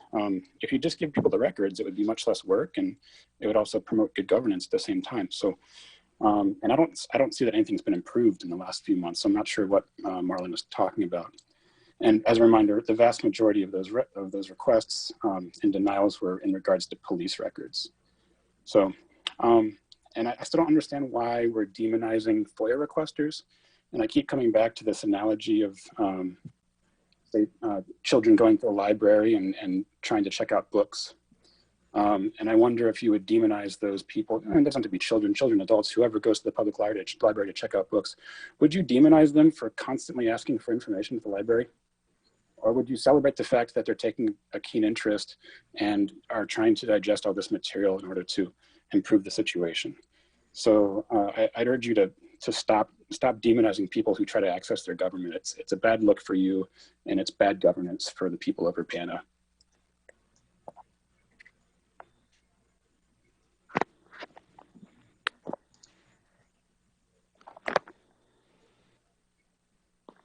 Next up is Janet Elaine Guthrie.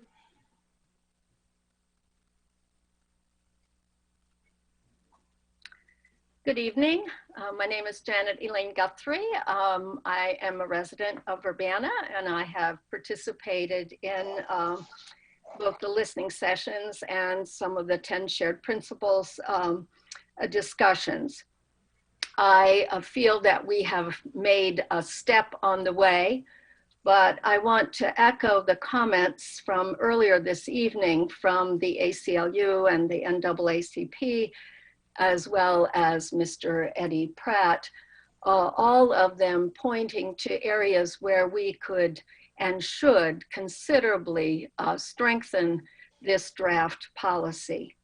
I am not consoled by the responses from the city to the public comments that were given, especially in the area of racial bias, implicit bias, which was one of the areas highlighted according to the chart that was distributed, and certainly was one of my primary points.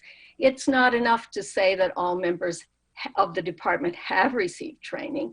It is critical that it be pointed out that racial bias fits into this policy that it needs to have constant attention and constant retraining. We are programmed in our society with respect to how we see people of different skin colors. And this is an undeniable fact. We have to work together and consistently to improve the way in which we eliminate bias. And we do that in part by de-escalation. And we should make it clear that de-escalation tactics are not used only when it is safe and prudent to do, a sentence that should be stricken from the draft policy. It is unnecessary and misleading because it takes away from what you are hearing from everyone, that de-escalation should be the first and prioritized response. De-escalation is what gives us time to pause, to think, to use our reflective capacity to overcome bias and some of the ways in which we might otherwise act.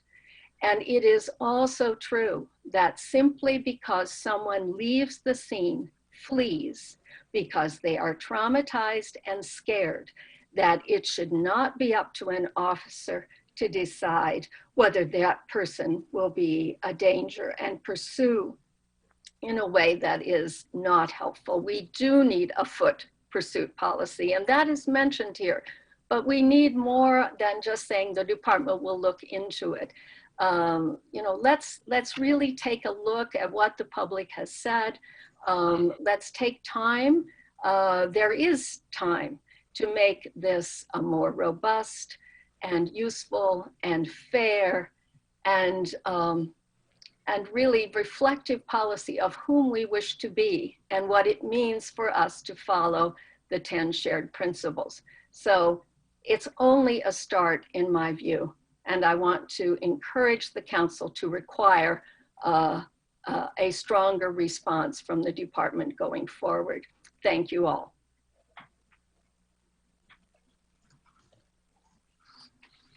Thank you. Next up is Grace Wilkin. Hi, can you hear me all right? Can you speak up a little bit? Yeah, yes, how's that? That's better. My name is Grace Wilkin. I use she, her pronouns, and I'm an Urbana resident of Ward 6. Some comments about the new use of force policy. I think some of these changes are a good small start towards working on the issues, but there's obviously a lot more that I think needs to be done. These de-escalation techniques, I think you need to be used all of the time, not just when it's convenient. It's most important when someone is upset or maybe armed. That's maybe when the escalation is most important, not when it's a time to avoid using that tactic first, in my opinion. We also need to evaluate what we've been doing with police training. I've sat in on some UPD de-escalation trainings, and they've talked about the Great Police Academy at the U of I, and I'm wondering if we're already doing this racial bias training for the past 10 years, as was in that question sheet. Has it had a positive impact? And what are those numbers? And what about the 64% of child arrests being Black children in 2019 and 94% Black children in 2020, as of what we heard in the summer? I'm also wondering what the consequences are when the use of force policy is violated, because without consequences, it's not impactful. I'm wondering what this progressive discipline policy is and what is its oversight. It's hard to take any of this seriously while there still has been nothing meaningfully done about the ridiculous charges against Aaliyah Lewis after being beaten by police, nothing done on following up about the misuse of a taser by police, and there's plenty of other statistics on racial and spatial disparities in policing in Urbana. I think the One Door program is another small but insufficient step. We need a more comprehensive plan with diverse and inclusive input, even with the pilot program. We need to address the issues within the entire system of our funding, culture, and distribution of resources. So what's the long-term goal? What are we working towards? We need a better vision for Urbana policing. And we need to get away from this policy that protects police from the excuse of suspicion, and to protect the citizens so that there's not a report of potentially shots fired or a person who might be armed or looks suspicious, because that really puts our residents in danger.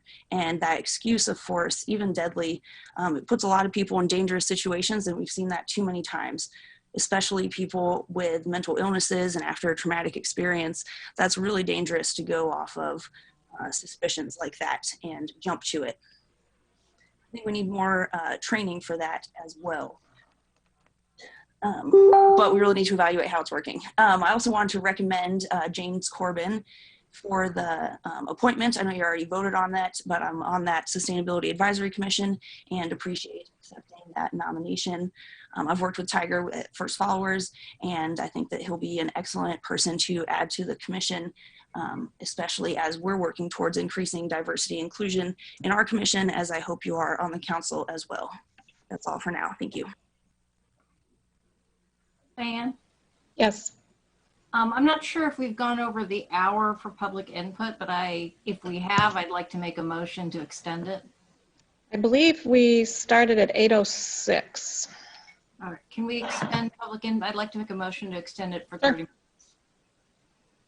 Certainly, I'll support that with a second. And what was it extended to? Or I think we have 1, 2, 3, 4, 5, 6 people left. So 6 times 4 is 24, so another half an hour.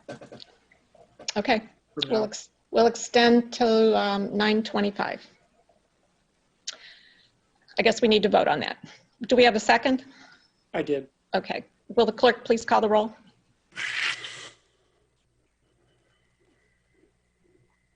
Ms. Wu, Yes. Ms. Hersey, Mr. Sachs, Yes. Ms. Hersey. You're muted. You're muted. Yes, I know. I keep trying to hit the little space bar and it's not working. Mr. Yes. Brown, Yes. Mr. Roberts, Yes. Mr. Colebrook, Yes. Mr. Miller. Yes. Okay, we're extending public input to 9:25. Next up is Sarah Nixon.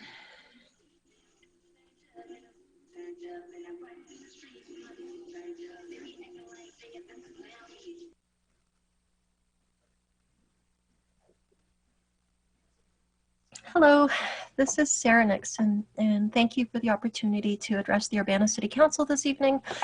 I want to say that I love the Imagine Urbana campaign. What I've seen of it so far is inspiring. The graphic design visuals are an exciting improvement over the rather dreary logo and branding that Urbana has had for years. Light bulbs, they convey ideas, bright lights, energy. And Urbana is a city that has an amazing community of brilliant academics, artists, visionary entrepreneurs, far-seeing social justice innovators, talented youth, and so much more. And the new slogan, Imagine Urbana, communicates the diversity, openness, open-mindedness, genius, and creativity that I think we all feel really distinguishes this city. Aesthetics do matter. Content and follow-through, though, is most crucial. And I hope the Imagine Urbana team continues to infuse this fresh and bright approach into the serious business of planning and executing the comprehensive plan for Urbana. After all, light bulbs also convey the clarity and transparency that the community is calling for. Light bulbs eliminate obscurity and shed light on what had been concealed under darkness. The plan update released by the city last month underscores policies for arts and culture, transportation, land use, housing, recreation, economic development, and the environment. Missing from the list is criminal justice, reform in policing, racial and restorative justice. We're not seeing in the plan a priority goal for the development of businesses and social services in Urbana's marginalized neighborhoods. We're not seeing in the plan the issue of crisis response alternatives. Let's add these, and let's add community engagement and discussion surrounding the issues of domestic violence, family violence, child abuse, substance abuse, mental health, and homelessness. Your engagement plan lists priorities of determining, quote, outreach tools necessary to reach all populations, identifying voices throughout Urbana, and reaching out to potential community partners, end quote. Well, have you considered reaching out to the folks who show up at your meetings week after week after week to engage, to offer our sincere and relevant feedback, research, experiences, insights, and input? We are one group of many that the city could be actively inviting to the table, rather than formulating measures to censor and limit our input. And finally, with regard to police de-escalation, we heard little to nothing tonight that even touched upon training in racial bias informed, gender bias informed, trauma informed, domestic violence informed, and mental health informed approaches. But these are critical to successful de-escalation practices. None of those approaches were in evidence when the officers attacked Elia Lewis for trying to walk away from terrorizing, rifle juggling, screaming men who clearly were not handling the crisis situation competently. And their misconduct resulted in the re-victimization, re-traumatization, and wrongful criminalization and ugly character assassination of an innocent, traumatized African-American domestic violence victim. That was an escalation of failure. You're asking Urbana to trust that the new de-escalation policy and the one-door program are solutions. But before the city can earn the community's trust, it needs to own up to its failure to protect and serve Miss Elia Lewis in her time of crisis. You know what to do. Drop the charges. Apologize to Miss Lewis, and by extension to the Black community, and compensate her for escalating her injuries and her trauma. Thank you. Next up is Christopher Evans.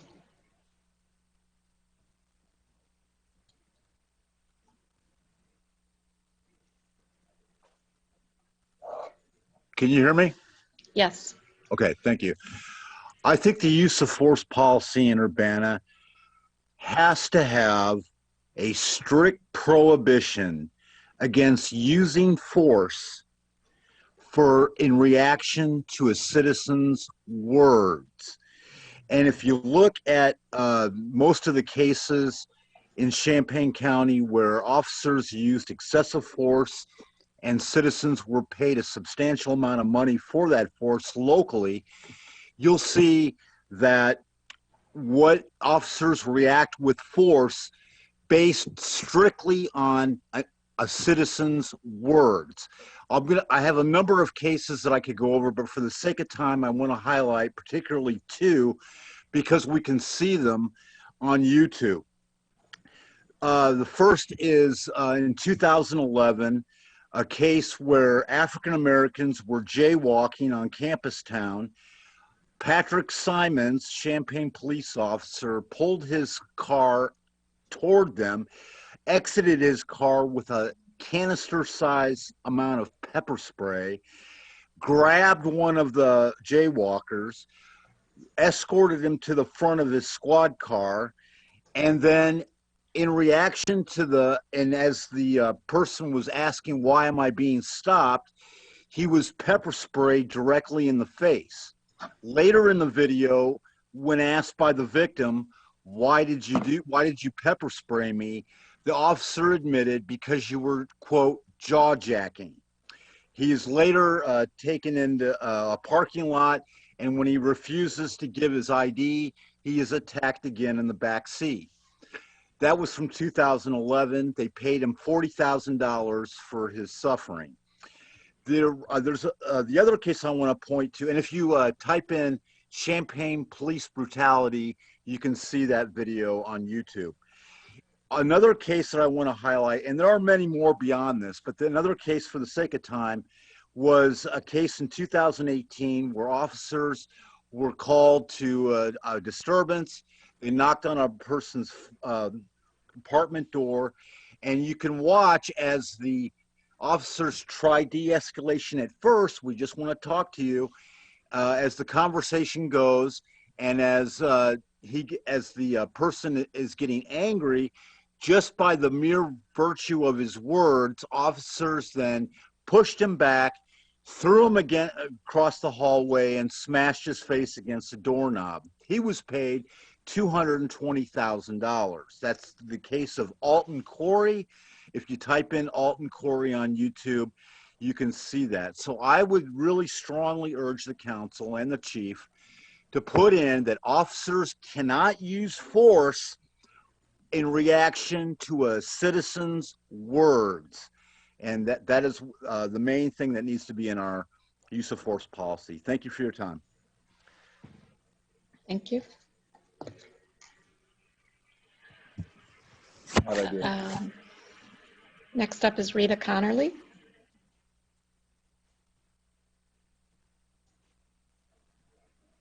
Good evening. Can you hear me?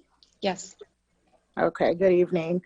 So my name's Rita Connerly. I'm a citizen in Champaign, and I'm calling very disappointed, in disbelief, and even more afraid for our Urbana citizens, especially our citizens of color in marginalized communities and or have had previous police interactions.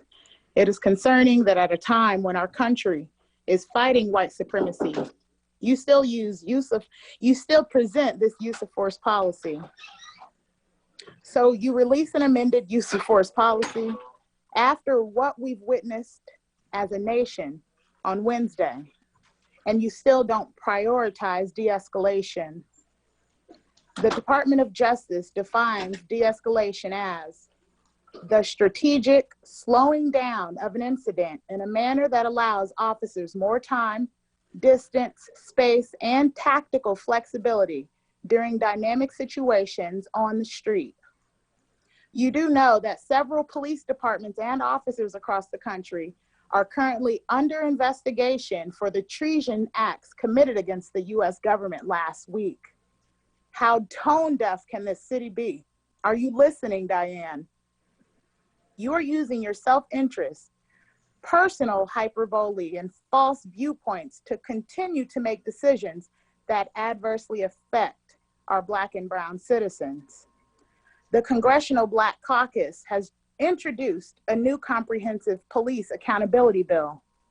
Chairperson Karen Bases has stated, what we are witnessing is the birth of a new movement in our country, with thousands coming together in every state, marching to demand a change that ends police brutality, holds police accountable, and calls for transparency. House Bill 163, which the element qualified immunity for officers, could change criminal justice policies and policing. It eliminates officers' rights to collective bargaining, allows officers to be punished or terminated based off the complaint system, and defunds any department that does not comply 100% with the legislation.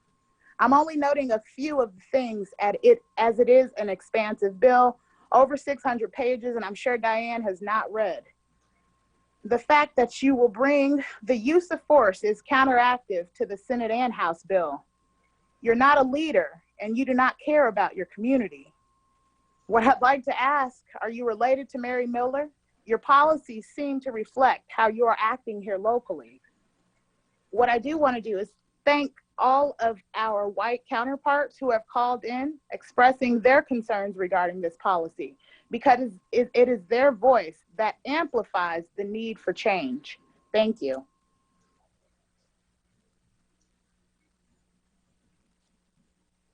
Next up is Justin Hendricks. Can you hear me now?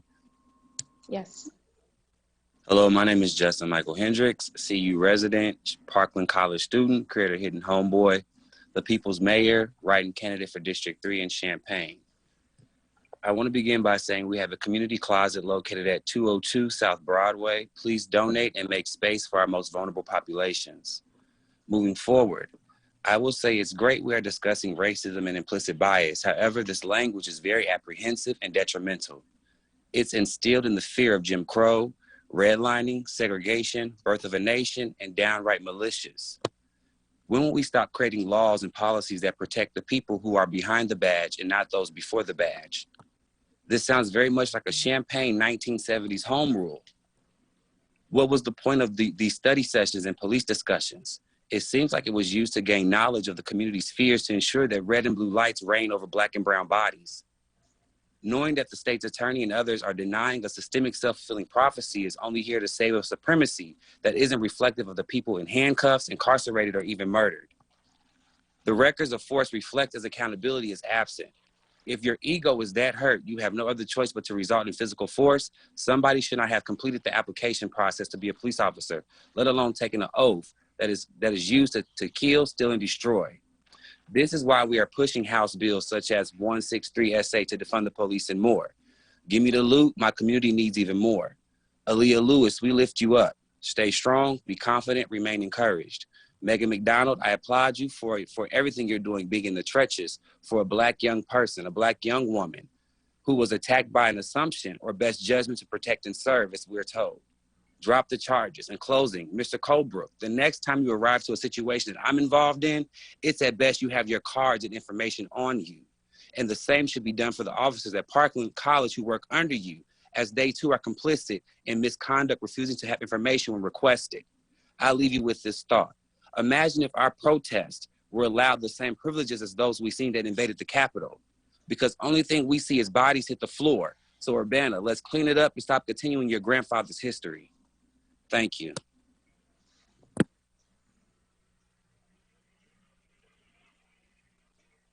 Next up is James Corbin.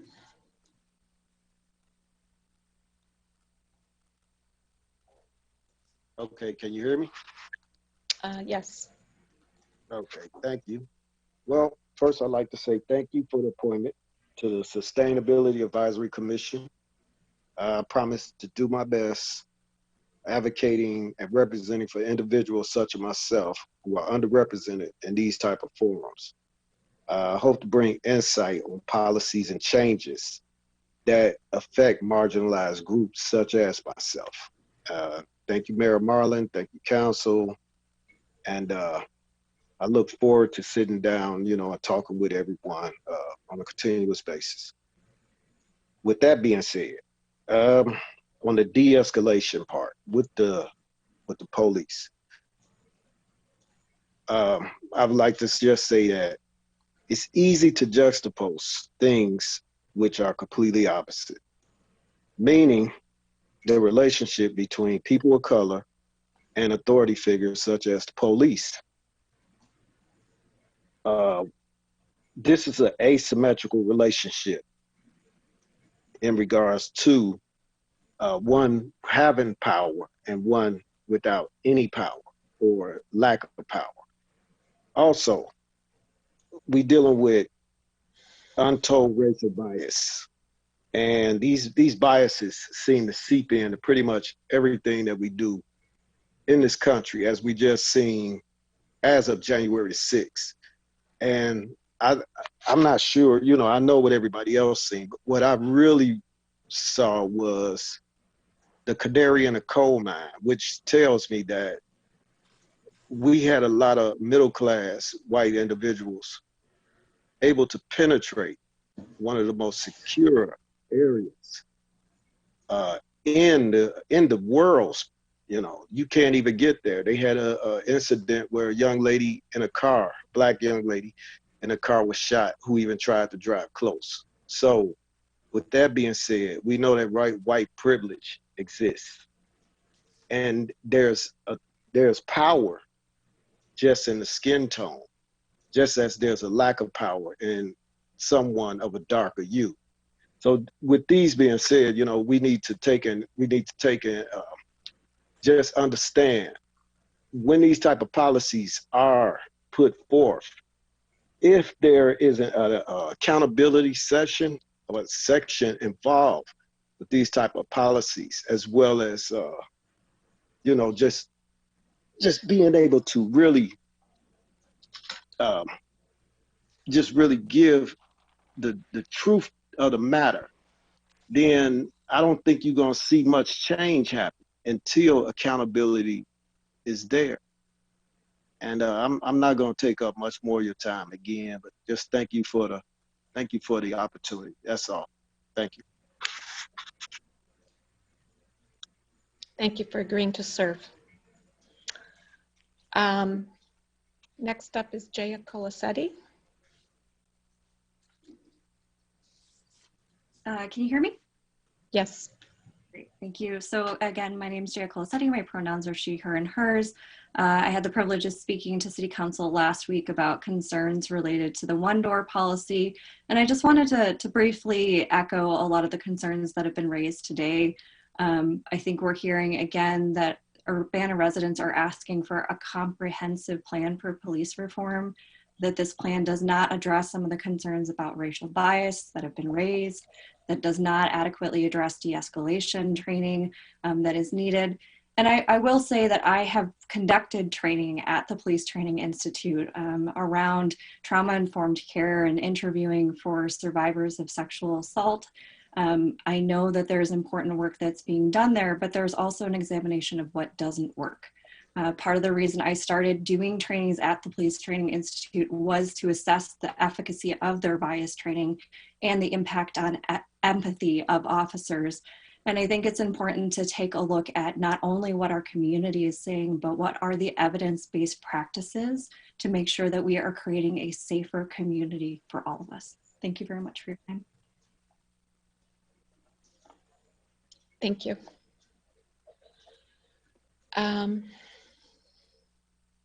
We have Minnie Pearson. Do you want to finish your thought from last time?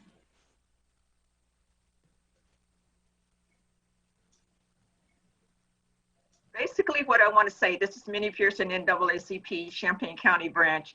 There are a lot of things in this document, but there's also not a lot of things that should be there that it's not there. And I don't think we should rush this. I think we should actually take our time and go back and consider all of the input from the community, because as we are looking at the current things that are happening in our society today, it causes us some great concerns. And people that are participating in what happened in our capital, these people came from all over the world. And our police departments really are given a lot of power. And with that power comes responsibilities and also consequences for not following the policies that are set up. And it should not be in favor of the police. It should be protecting and serving all people, not just reinforcing the policies when it comes to people of color. So this policy draft that you have, a lot of things in it, but I think we need a little bit more experience in listening and implementing what our community is trying to communicate to us. So with that in mind, I'll leave it at that. Thank you.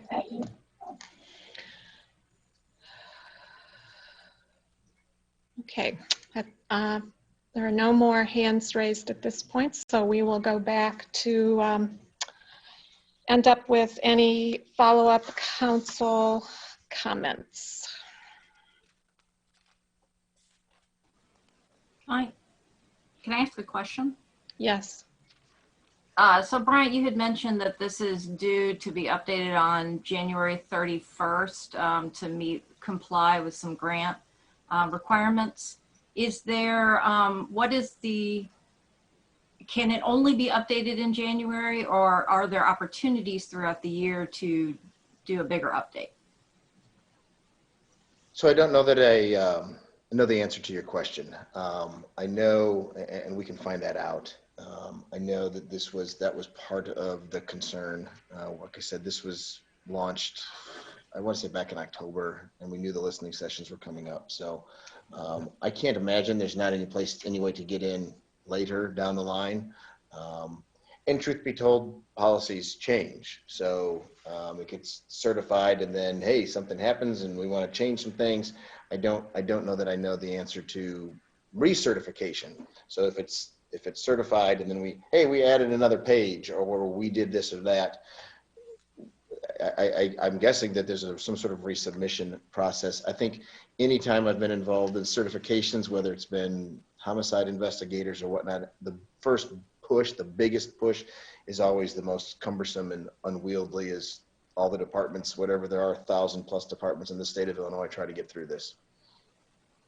Well, we'll find out what options are available. And actually, several people, mentioned the bill that's in the Illinois General Assembly. There's an entire section on that relates to use of force, and a discussion of mandatory use of force, a statewide mandatory use of force policy. So there will be changes coming in the future, but we'll find out what the options are.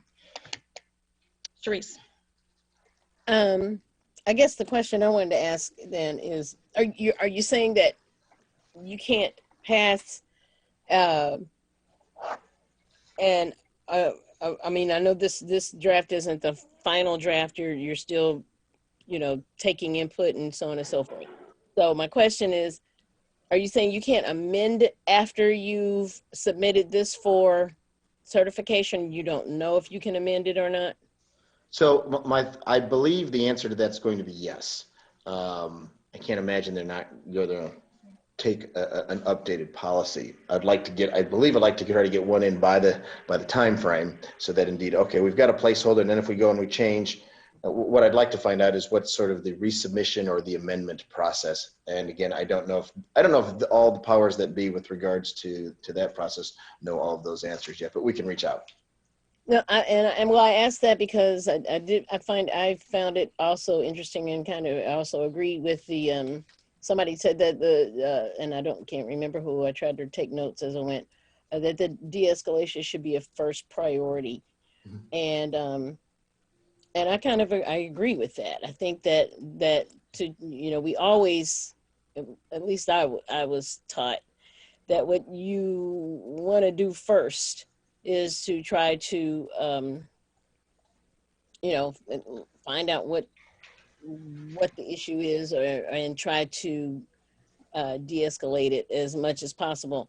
That's what kept me from being suspended in school, by trying to have a conversation here, so when I don't think that it is hurtful to try to push that forward as much as possible, that de-escalation be the first priority. And I know that not every police situation will even, because I'm not the one going into dangerous situations. So I do know that not every police situation will allow maybe for concerted, like a lot. But I do think, and I do believe that, sometimes when, because there's always two sides to that. And I do believe that when given an opportunity, because of the fact that in these situations, it is really kind of the police force that determines the amount of time that how something's going to take. There's no hurry to bring somebody in. You have that control. So you can use the time to try to de-escalate a situation if possible, especially if it may possibly end up with injury or loss of life for either of the parties. And maybe that just a better definition and some of the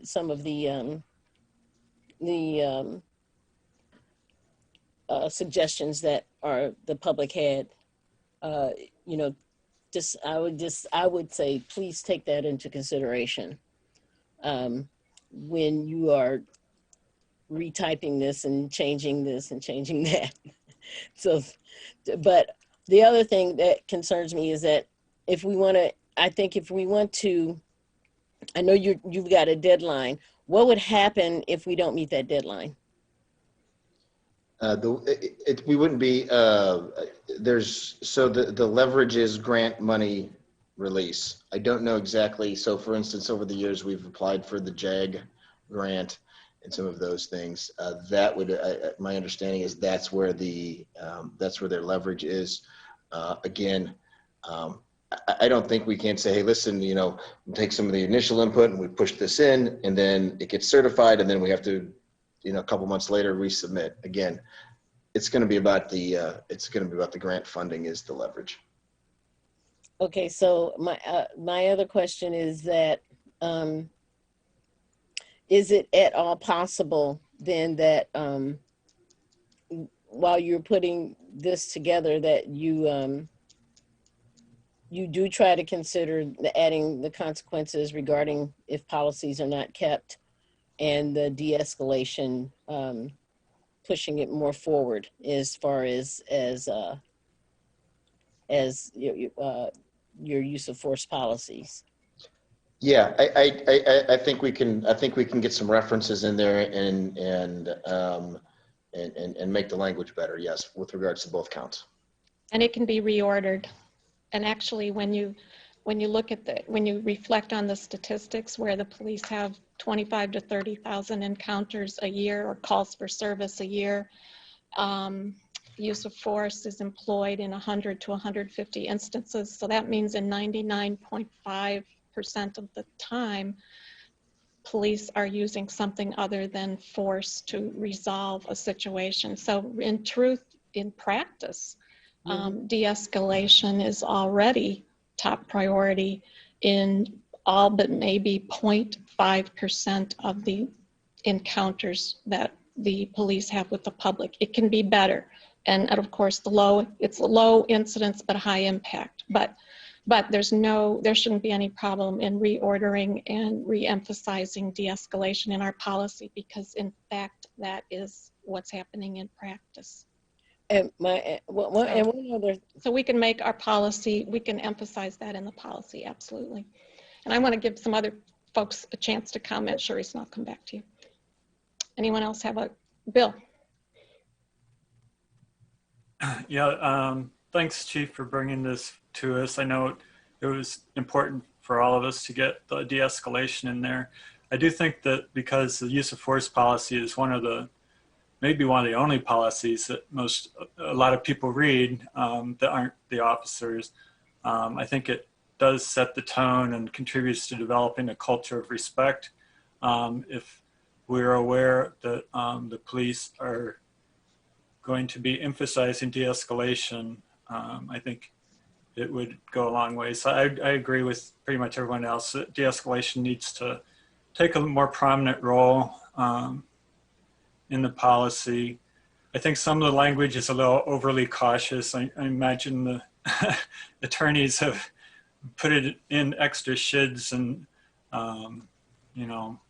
things like that. But I would say you don't need should and feasible in the same sentence where it says tactical de-escalation should be used wherever feasible. I think you could say must be used where feasible, because feasible already gives you enough direction on when it can be used. So a few things like that when you're going through, if you can make it a little bit more,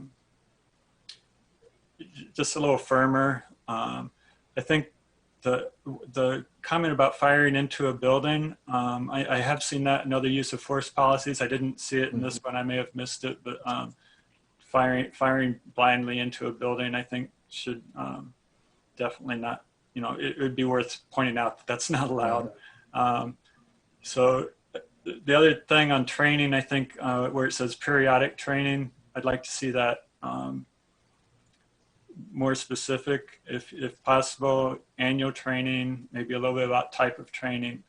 And then on the reviews, the video reviews the lieutenants and sergeants do, it specifies more cases, more video review. I think that's great, but it doesn't really say what happens with that. Like, it says they review it, but it doesn't say if there are concerns or if there's suggestions, you know, review it with the officer involved.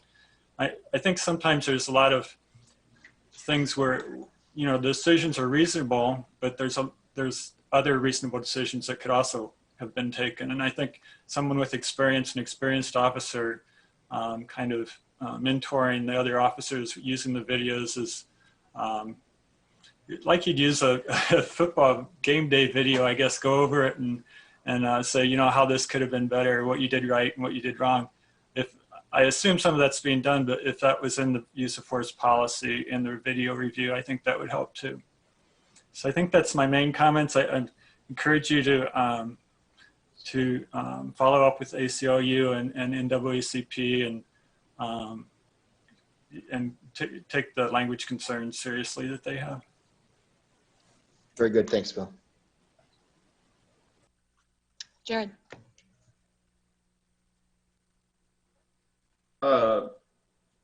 Three things. One, I wanted to ask if either Carol, you, Diane, or Chief are aware of the comments submitted by Jane McClintock over the weekend. She sent comments addressed to City Council and to the mayor on Saturday.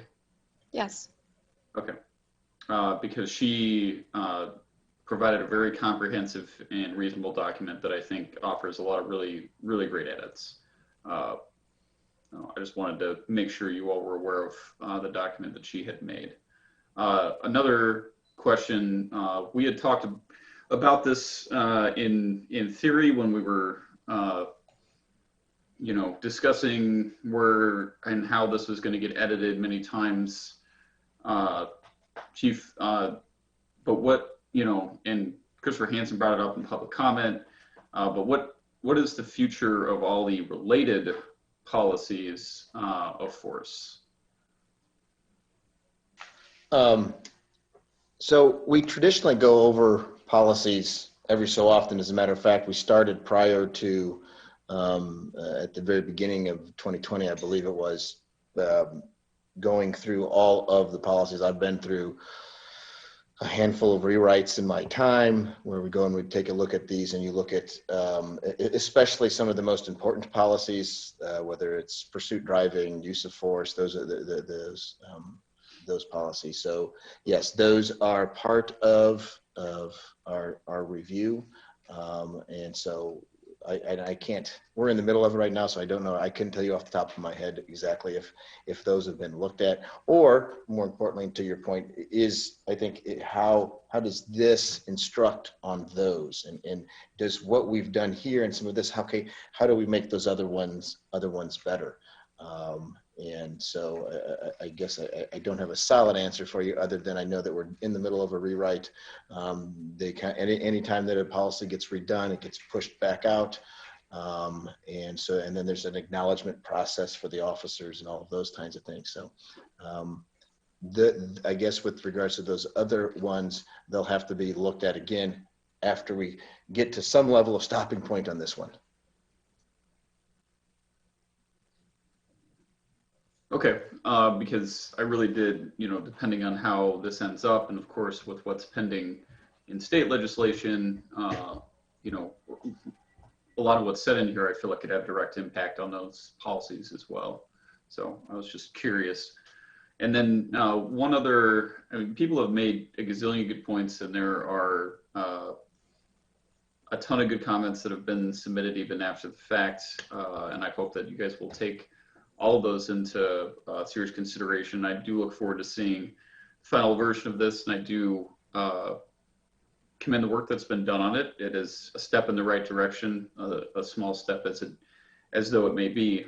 But what I want to ask, since we're asking about this, and it's a continuing concern of mine, one of which I elicited to in an email to everyone over the weekend, is how this was brought to council, and why is it that when it comes to policies of the police that they're non-actionable items by the city council? Why is it that, you know, I can learn all the nuance of zoning ordinance And, you know, every little minutia that goes into whether or not we make a good decision on a ZBA appeal or on a plan case. But for some reason, police policies are just beyond council's comprehension, and we're not allowed to vote on them. We're not allowed to set them or deal with them in the same way that we deal with other highly complex issues that come before the city. One that arguably impacts people far more than, for example, a complicated zoning ordinance. And I know this is an administrative choice because I believe if we were working within the legal frameworks allowed by the law, we'd be allowed to set policies. I'm not suggesting that we should set policies that supersede the law, and hopefully the state legislature is going to change some of that. But that's what I want to know is why it comes this way. Why is this non-actionable to council?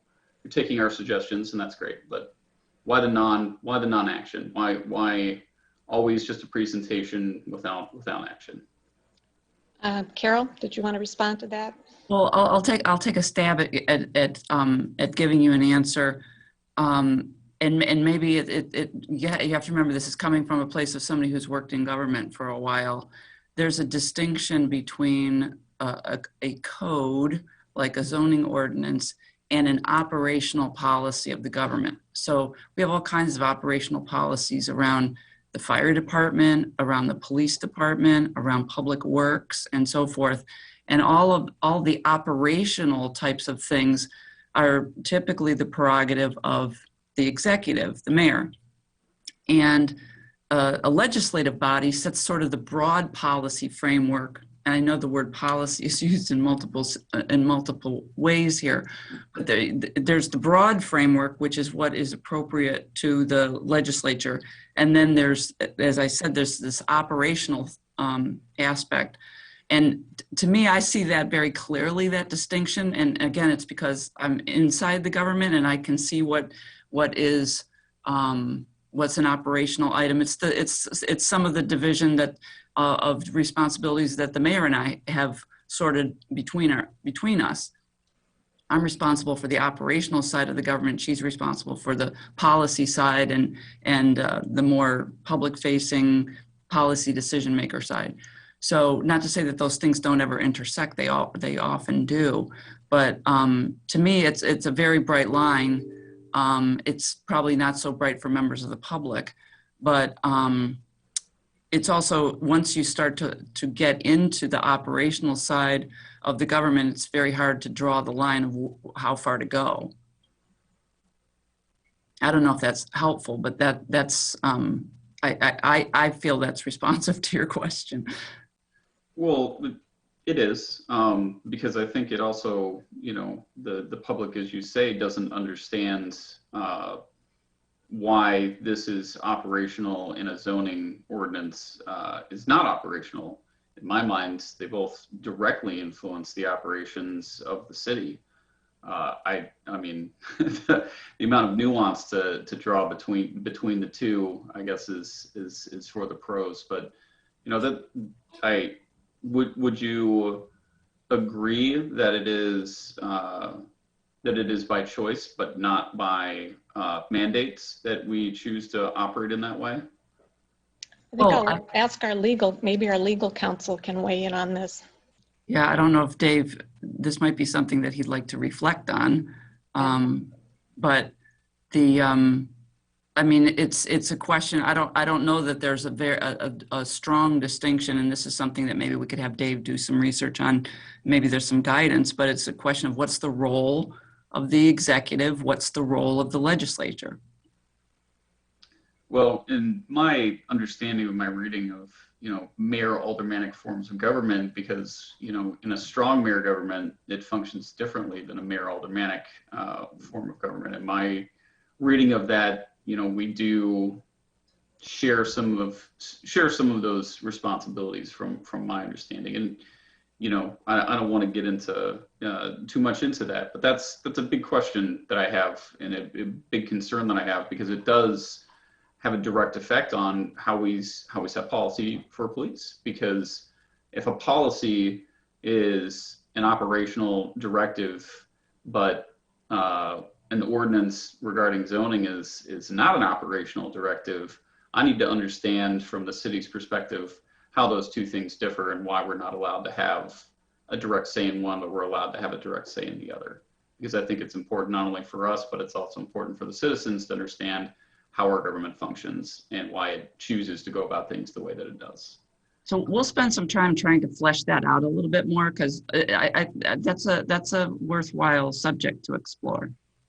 Okay. Well, I would encourage you guys to really look at what Jay McClintock had sent over. I think her comments and suggestions are extremely astute and extremely reasonable, and I'm sure that the stuff that Minnie Pearson and the ACLU have sent over as well can be treated as such. Thank you.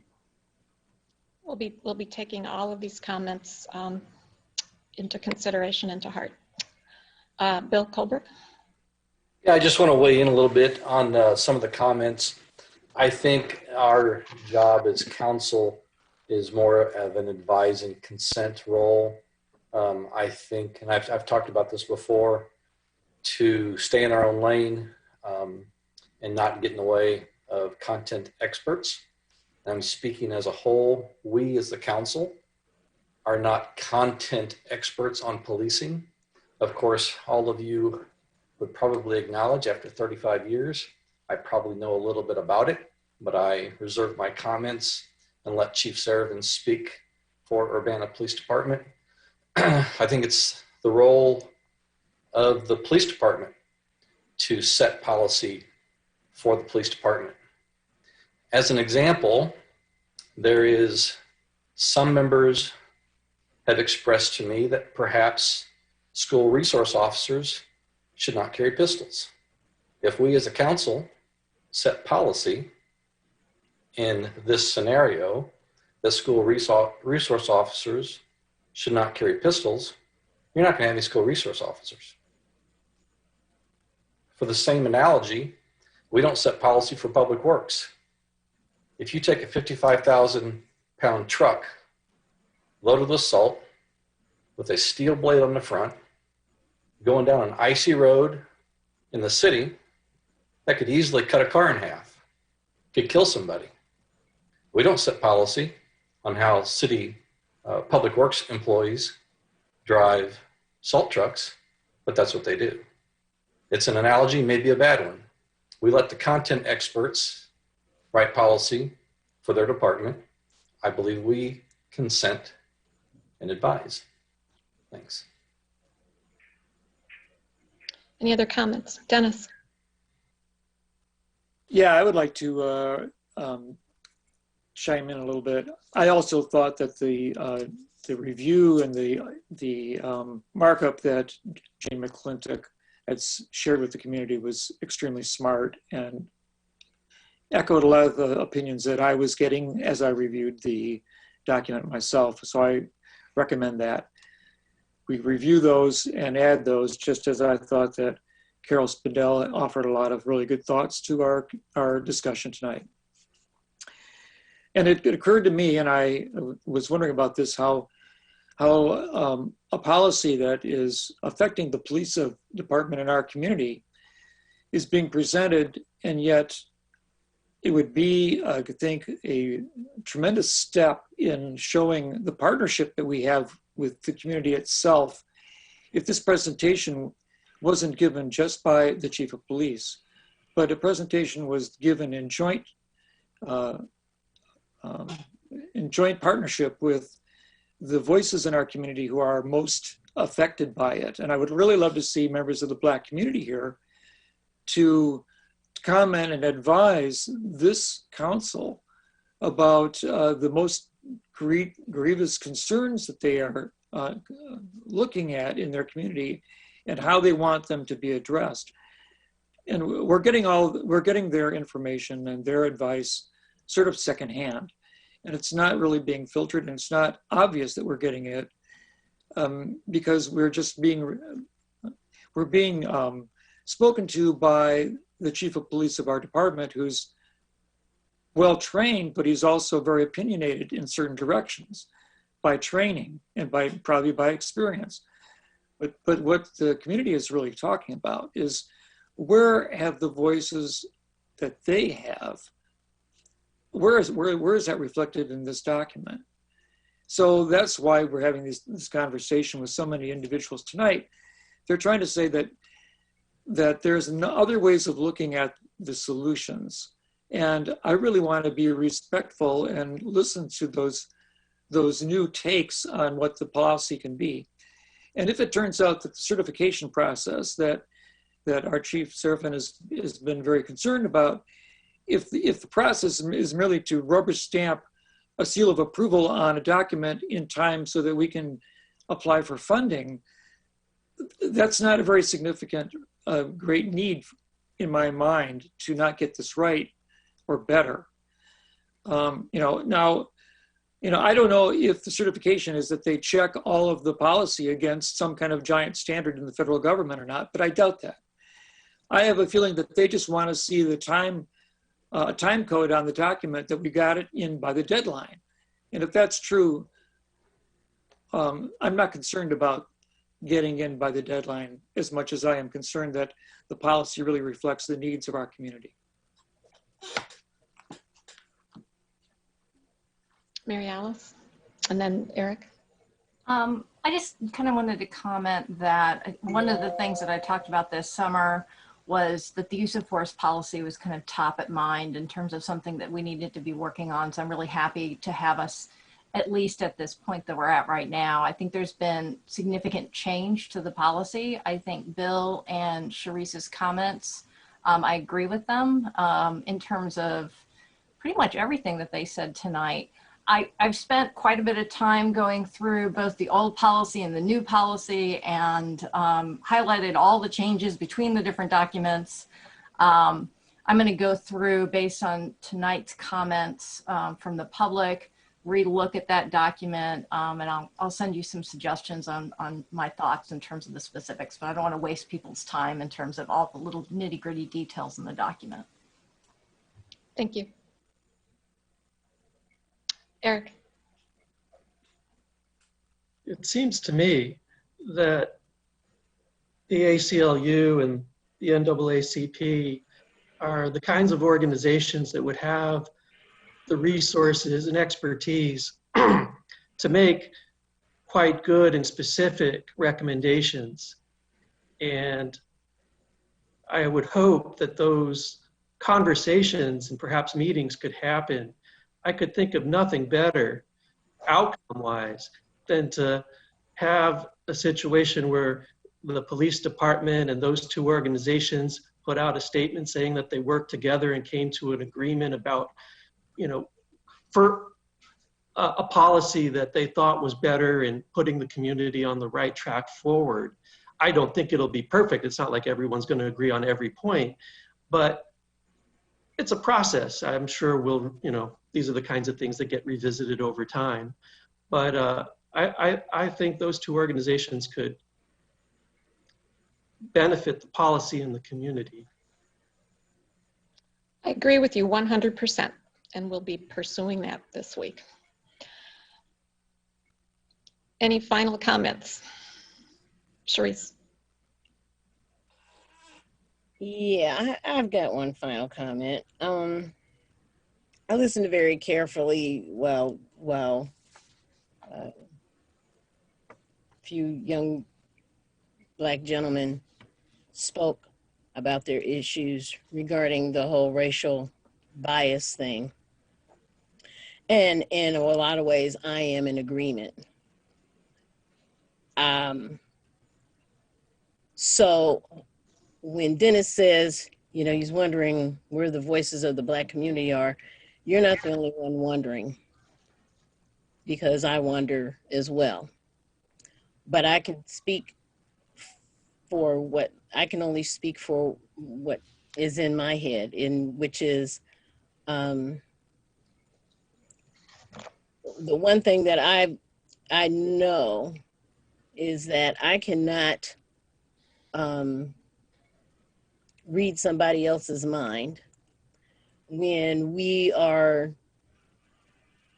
hiring police I think it is the most important thing is to get their opinion on race relations and history of what they've experienced or how they see the police.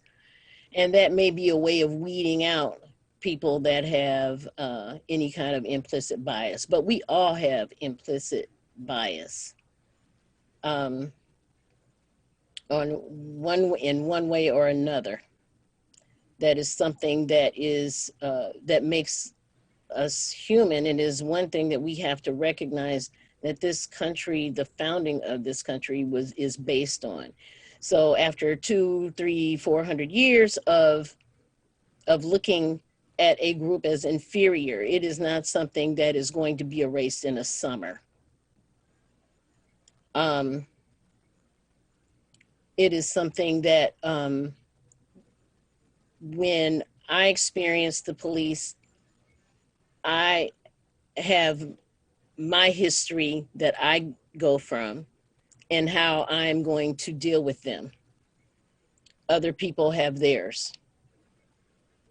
And whether that has been helpful for me or not, I don't know, because I've never had a police officer call me outside of my name. I've never had a police officer come at me in a violent manner. Now it could be based on what my reaction is, because that's what I can control. I can't control theirs. All I know is that I try to do what I can do to get home safely, because I know what the history of that particular institution is regarding people, Black folk. In my neighborhood, as many people, white folk, I might add, that come up talking about police, and defund the police. In the past 3-4 months, I have called the police personally because of shots fired. One time during the day, while I was outside weeding my house, my mother's property, at 2:30 in the afternoon, 15 shots. So I'm not looking to defund the police. Do I think that there should be some, that there could be funding that goes toward helping to either train or help the mentally ill? That's what One Door is all about. But when I'm, here in my home with my mother, and it's 4:30 in the morning, and gunshots wake me up, and I'm hearing them a block west of my house, I'm not going out with my little piece of a FOID card looking for nobody. So somebody has to do that job. When I hear gunshots at 2 in the morning or 10:30 at night, even if it's just around the corner, and me being the alderman, the smart thing does not say for me to get in my mom's car to go see what happened. And so I would like to hear more from my ward. And I know that Black folks don't just live in 3rd Ward anymore. There are plenty of Black folks that live in Jared's ward too. And there's plenty of shootings and murders and stabbings and everything else that have happened over in that area. And I would like to hear also more of what it is that they feel that is important. And I think that would be very helpful to the chief also, is what they think should be prioritized as well. So thank you, Dennis, for bringing that up. Okay, well, I've had my house as well. Right outside the block of my home, and I've been out there too, looking at what's going on here. I have concerns. Okay, as far as next steps, we've gotten a great deal of input, both here in the meeting plus in the emails. We'll be taking that into account. There will be some changes made. We will be meeting this week with some stakeholders and come up with a revised policy. We'll bring it back for you'll see, we'll bring it back. And believe me, we'll take everything that we heard tonight into account. So thank you very much to everyone who submitted comments, who participated in this process, and it is a work in progress.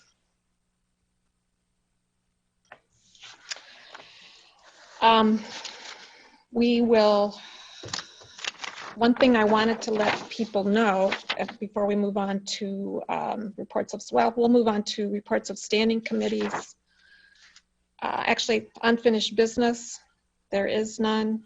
Reports of standing committees, there's nothing from the committee of the whole this week. Reports of special committees.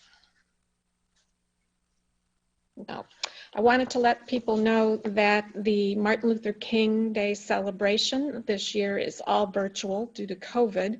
It will be on Sunday, January 17th, 2021. So that's next Sunday, 3 o'clock. Everyone's invited to Zoom in. And if you want to get the link, it's at mlkcelebration.org.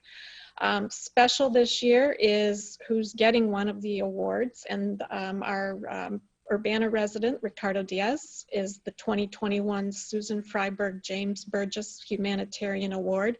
Ricardo is being recognized for his many activities, including he serves as the chair of the board of directors for the New American Welcome Center, but he also chairs our Civilian Police Review Board. And along with Ricardo, Karen Sims, Reverend Willie Comer, and Jennifer Roscoe are also being recognized. So the countywide celebration is being consolidated into the Sunday afternoon event.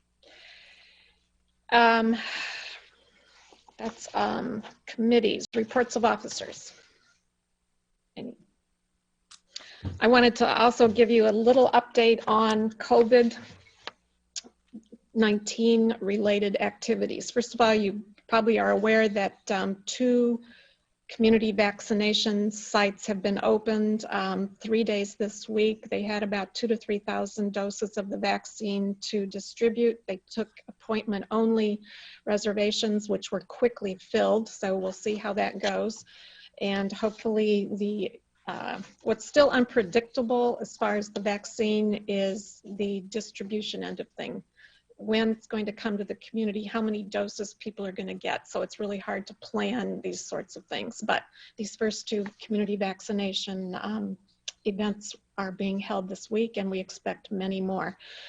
The city of Urbana is working with the U of I for us to discuss the strategic rollout of the saliva test.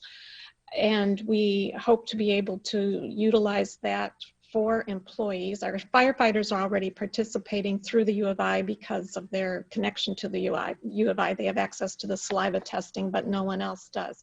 The city also has gone ahead, and we are going to be utilizing the rapid antigen test. You get results in 15 minutes.